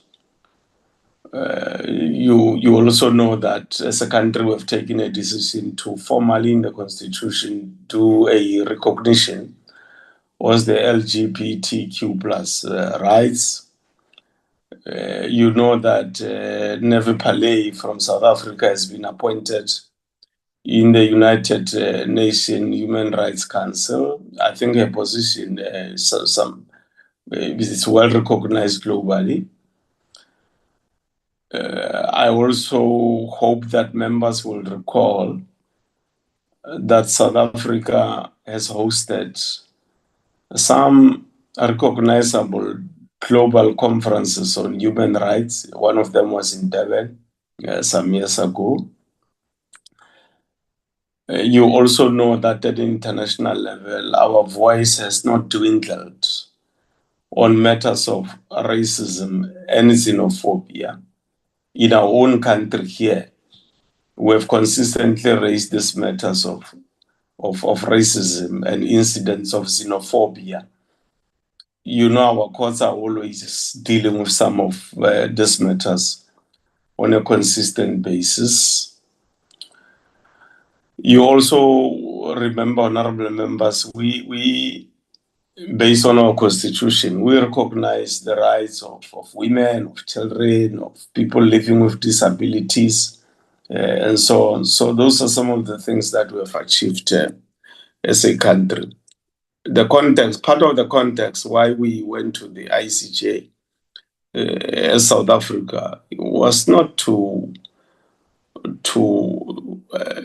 play like we are a big global force. We were simply doing that because we must adhere and we propagate adherence to human rights, not only locally here, but internationally. In Africa, our voice has never dwindled in as far as some of the atrocities that undermine human rights of the people in Africa. Our contributions, whether it's in SADC, whether it's in the African Union, has always been consistent as South Africa. So those are some of the achievements that we can table, not only theoretically, but tangible achievements that people live here in South Africa. Over to you, DG, and your team.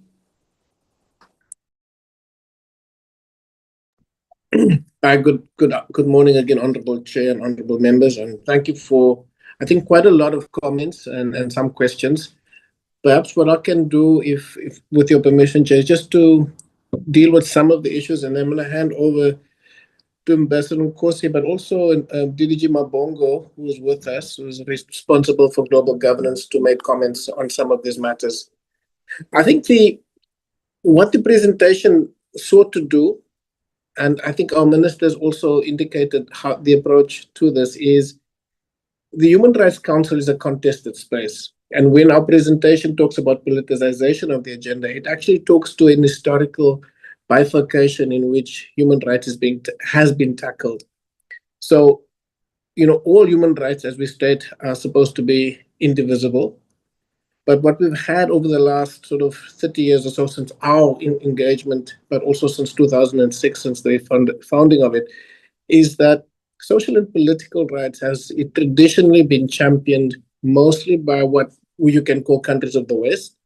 And then they would ignore, for example, the realization of economic rights in particular and social and cultural rights, but economic rights in the main, that is access to land, access to those kind of justiciable, in our sense, economic rights.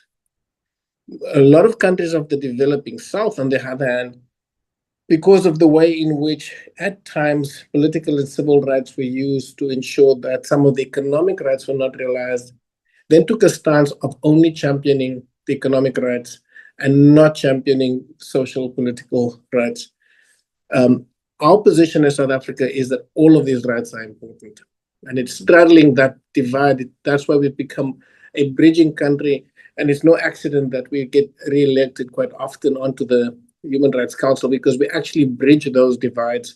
Other countries that have done this historically includes Brazil, depending on elections but they've been a bridging country as well, where all of these rights are being championed in the council.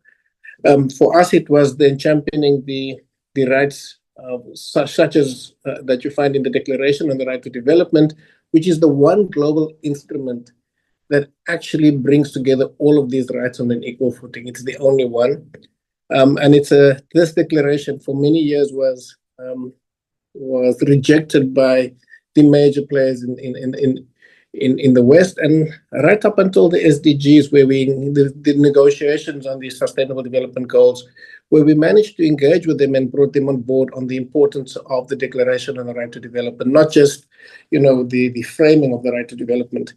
So we've been playing that role where the phraseology would be that we've managed to actually at the same time champion the excesses of what could be called imperialism, and fighting against that, and at the same time ensuring that the human rights of all vulnerable people, whether it's based on race, as you pointed out, those kinds of resolutions, whether it's on sex or sexual orientation, we've also championed that. Remember, South Africa, together with Brazil, were the two countries that brought into the international community for the very first time a resolution on the rights of people based on their sexual orientation. It wasn't done by any countries in the West, it was done by two countries from the South, co-sponsored by Brazil and South Africa.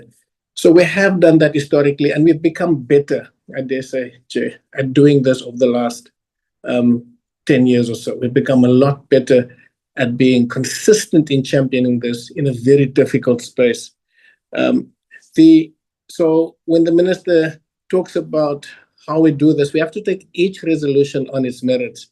We look at what is this resolution attempting to solve, and we make sure that if it's in line with our constitution, and if we are allowed to make an input into the resolution to ensure that the issues of interest to us, the human rights of people, international law, international humanitarian law, and the geopolitical issues that may be a factor are factored into resolutions, we generally support them.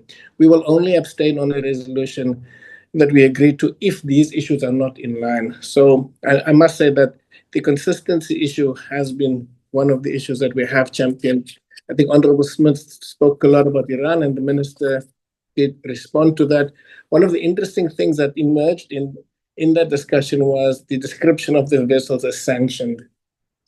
Now, we're not going to talk much more on that because actually, in the public domain, it's very clear that we support the fact that there is an investigation as to what happened to the instruction by the president that Iran does not actively participate. But the description of the vehicles of being sanctioned is linked to the fact that there are unilateral sanctions, which are unilateral coercive measures, which are actually unlawful in terms of international law. But because the unilateral sanctions are generally levied by countries who are selective in which international legal instruments they will apply and not apply, many countries who do not accept these unilateral coercive measures are forced to abide by them because, for example, not dealing with sanctioned vessels or individuals, even if it's unlawful sanctions, could have repercussions because of the banking system. So that's another discussion that's on the agenda of the Human Rights Council. In 2019 already, there was a discussion at the Human Rights Council about the unlawfulness of the sanctions against Venezuela, which was unilateral, and it thus included some of the best international legal scholars like William Shabas and others who indicated that in their view, and I was part of that meeting, in their view, Venezuela had a case to take against those living the sanctions, and they were preferring that the vehicle for that should be the International Criminal Court. But as you know, that those living the sanctions are not party to the ICC or the Rome Statute, so jurisdiction did not apply. But just gives you an indication that these issues are very complex. They're not as simple or black and white. And we are traversing this in a way that that we actually, based on our convictions, our values, but also our legal mandates, are perhaps best.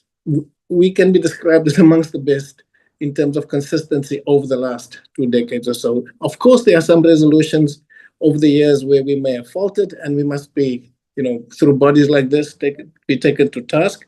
But we are respected in the international community for generally being amongst the most consistent that there is. Just on the Iranian issue again, Honorable Smith will realize that we did put out a statement around freedom of expression, freedom of association, and fundamental freedoms. But we also then, in our explanation of vote, indicated there is also open source evidence that some of the, and Ambassador Nkosi will come in here as well, that some of the violence was also perpetrated through arms by some of the protesters. And that's why we called for an independent assessment of all the issues, abuses, the very obvious abuses of human rights by the government of Iran, but also what else was taking place there, what made a protest on economic hardship, which also incidentally arises from forms of sanctions, into one that became violent, not to justify any of those actions, but to look at what was at play and what can be done morally and legally to ensure that the Iranian people are protected. So that was the essence of our approach in the last session of the Human Rights Council. And then there was quite a few comments about linking what we do in the international level through the council and the impact at the national level. The interesting thing about the Human Rights Council, it does have the Universal Peer Review Mechanism, the UPRM, which is a cornerstone of the council. And the UPRM basically looks at our countries meeting their obligations on all rights, whether it's social, political, economic. And on the economic areas where we've always been asked to answer questions in South Africa, are we implementing land reform fast enough? Are we ensuring that we through progressive realization, are ensuring that people have access to the economic rights that are in our constitution? So there is a mechanism within the Human Rights Council that can hold us accountable for national policies. Now, I must say that DIRCO is responsible for ensuring that we create the normative space that allows our international obligations and to reflect what our national mandates are, but we can't make and change national policies. But the Universal Peer Review Mechanism allows for the whole of government to be held accountable. And I'd like the Honorable Chair, the members to perhaps look at the previous reports by South Africa on this Universal Peer Review Mechanism to look at what are the key issues that we're being found to be advancing quite well, and what are the areas that the Council, through the peer review mechanism, is suggesting that we tackle. The last issue that I may want to comment on is just that our participation at the Council is important, even though the Council doesn't have the same clout from a mandatory perspective as the Security Council has. But we agree with all the members that have said that we must use this space to ensure that we do ask for a system of global governance that is fairer and more equitable, and that the platforms of the UN that deal with human rights and development must become ones that have the same levels of enforcement and obligations that you find with peace and security. And it's just the architecture of the UN that South Africa, Brazil, and others from the developing South have been championing over the last few decades. We know it's not going fast enough because there's, the P5 may disagree on many issues, but what they tend to agree with each other on is maintaining the current status quo. So we have to work with a collective of states from Africa in particular, and from other countries in the developing South, who were not there when the charter was initially discussed and debated, so that we can reform it so that it does meet our needs. I'm going to hand over firstly to Ambassador Nkosi, if he wants to deal with some of the issues that may be more specific that were raised by some of the members. Thank you, Chair.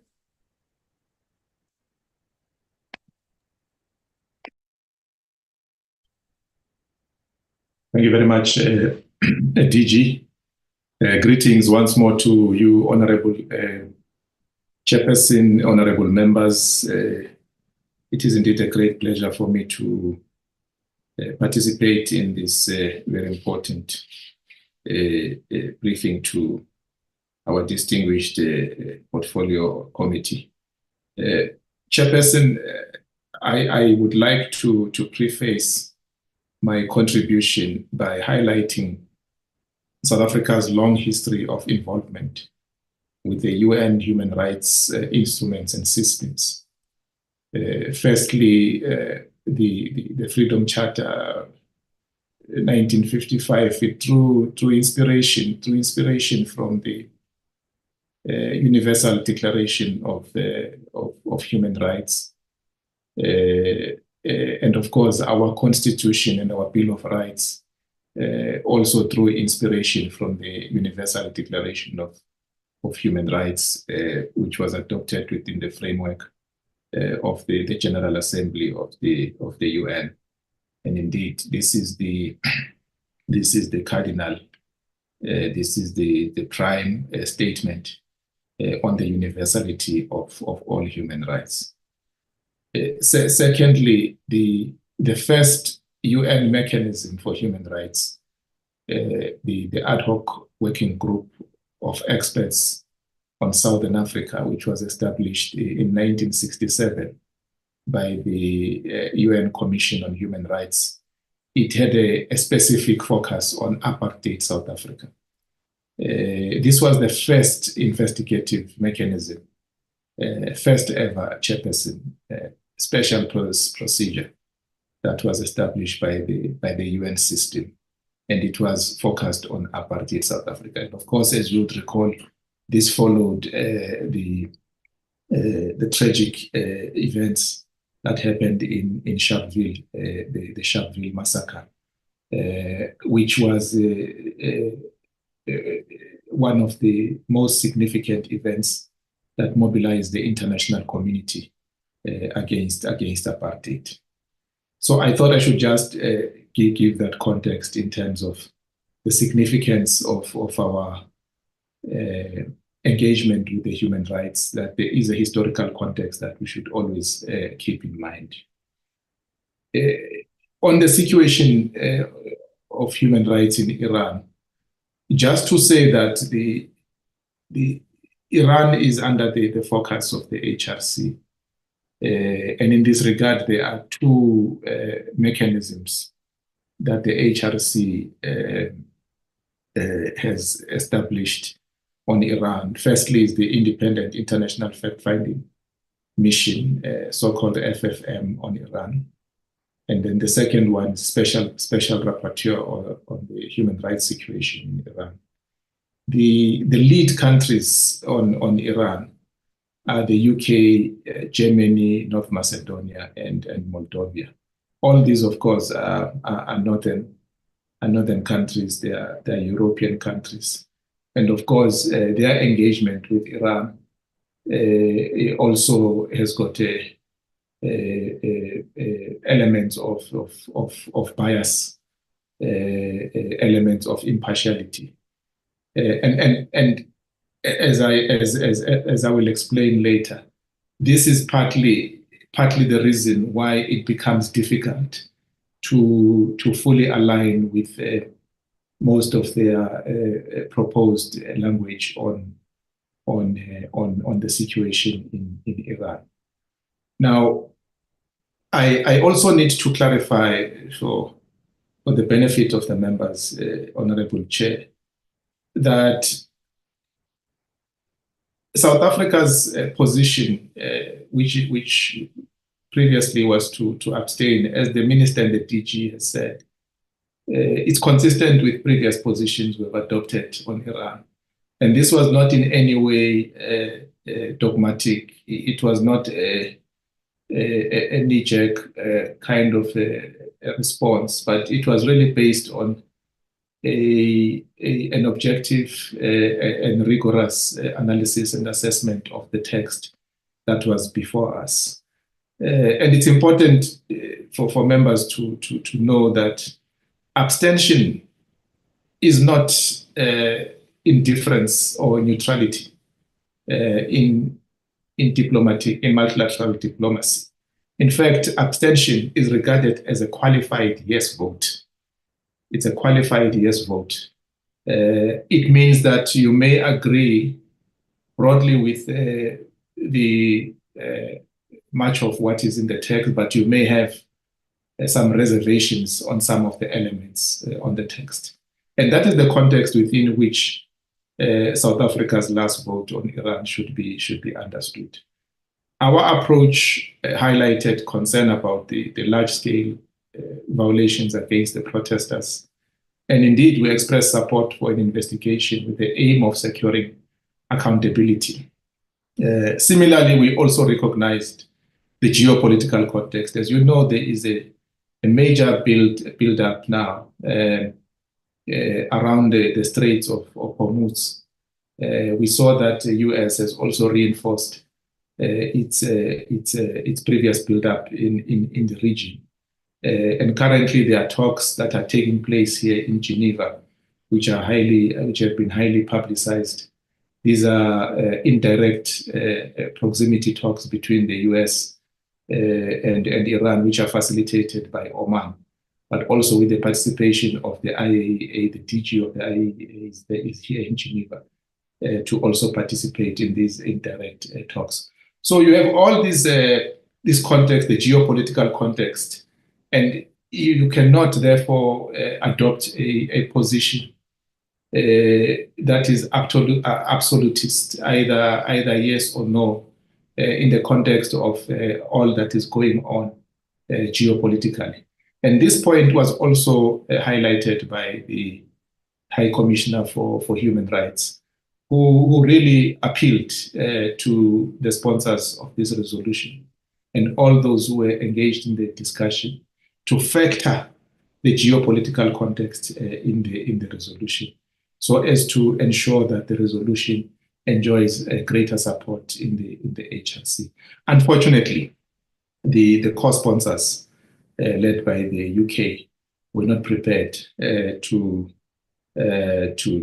incorporate or to include proposals and suggestions made by a number of delegations, including South Africa. Hence, therefore, we took the position we took on Iran. Chair, on the issue of politicization and targeting, it's not a new issue. This is one of the criticisms that were leveled against the forerunner to the HRC, the Commission for Human Rights. And indeed, this was one of the issues that led to the demise of the Commission for Human Rights 20 years ago in 2006. Ndate Muruti, politicization and targeting of human rights really refers to the selective application of international human rights principles in order to advance geopolitical interests rather than to consistently protect human dignity. This is quite commonplace in the Human Rights Council, and South Africa has been one of the countries that has been speaking out against this very adversarial, naming and shaming kind of approach, which does not really help the cause of advancing human rights. And of course, it also includes double standards and hypocrisy, where countries would keep mum on human rights, on evidence of human rights violations in certain areas, but be very vocal on human rights violations in other areas.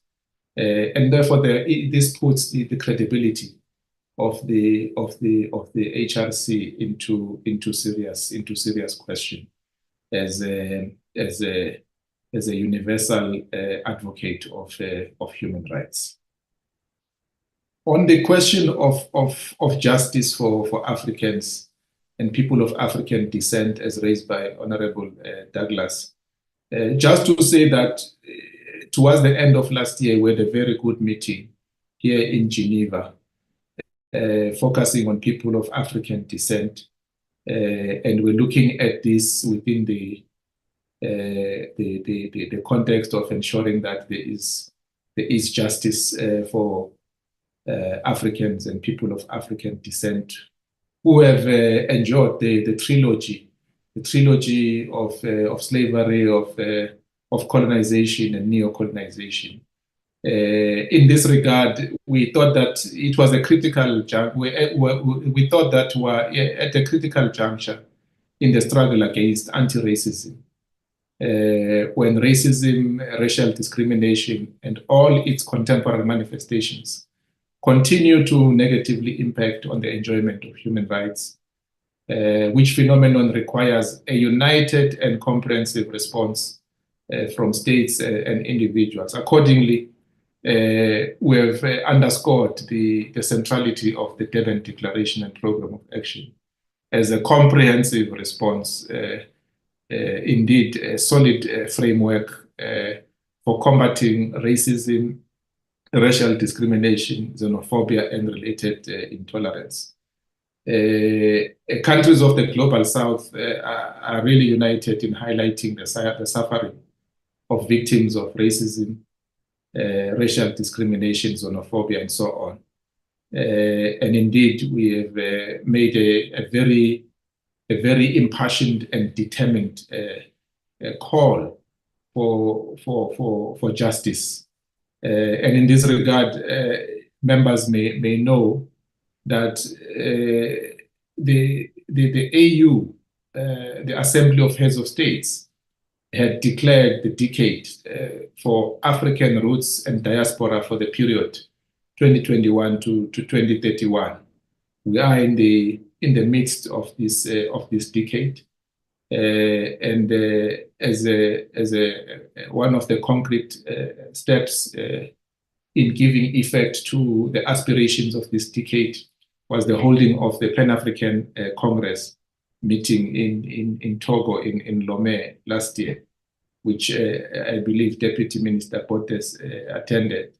And indeed, this meeting has called for the adoption of consideration of two instruments at a high level, one here in the Human Rights Council, highlighting the collective and individual obligation of states with regards to reparations, remedial measures, and redress for slavery, the slave trade, transatlantic slave trade, and the impact, the importance and their impact on sustainable development.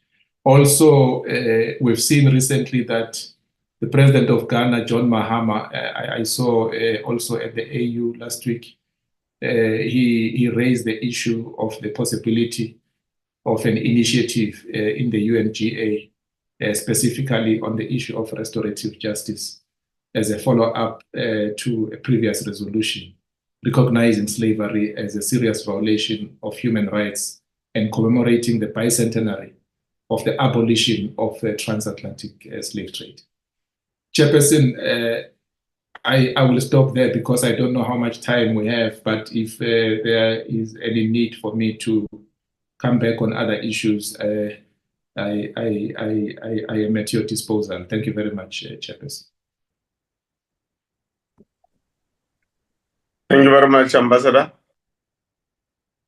From your side, any amplification, DG? Thank you, Chair, and thank you to Ambassador Nkosi for that. I just wanted, perhaps, if time permitting, just a few minutes on the global governance issues. Perhaps if the DG Mabongo would like to just expand a bit more on what was discussed. The DG Mabongo, do you want to just talk on the questions on global governance, the reform of the General Assembly and Security Council reform in particular? Yeah, he's fine. You can proceed, yeah. 10 minutes or so. No, thank you very much, Chair. Thanks, DG and Ambassador Nkosi and Ms. Malefane. I think everything has been covered for now, unless there are specific questions on different aspects of global governance. But I thank you so much. I appreciate it. Was the matter raised by Honorable Smith on why was the joint drilling in the context of BRICS with Iran done? I think the DG covered that. Thank you so much, Chair. Okay. Honorable members, any?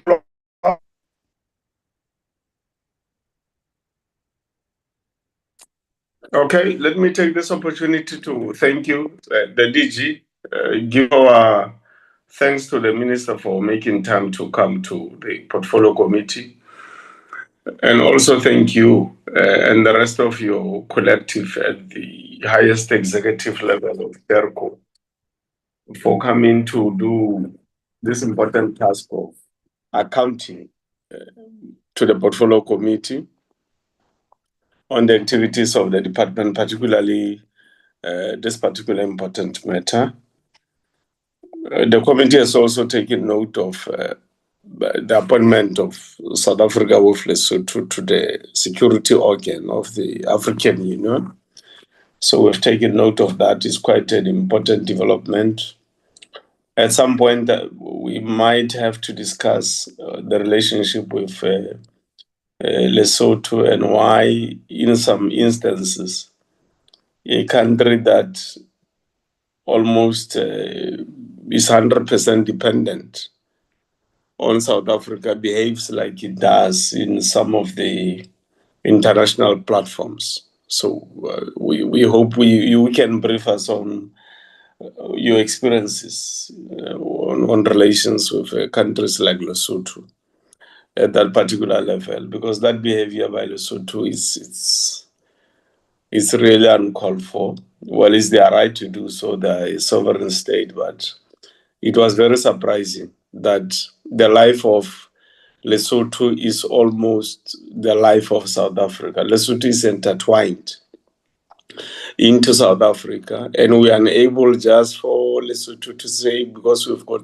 these relations with you as South Africa, our survival depends on South Africa. Let's rather subject ourselves to this important relationship and make it more successful rather than jostling for positions with South Africa at that level. It was a bit disappointing, I must say, from my level. But you know better, so when we discuss, DERCO can brief us better on that score.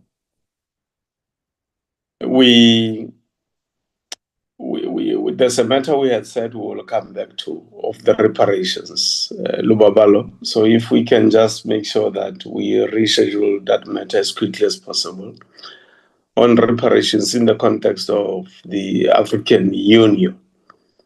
We want to thank the honorable members for the participation robustly in the engagements. Thank the media for following the proceedings of the meeting here today.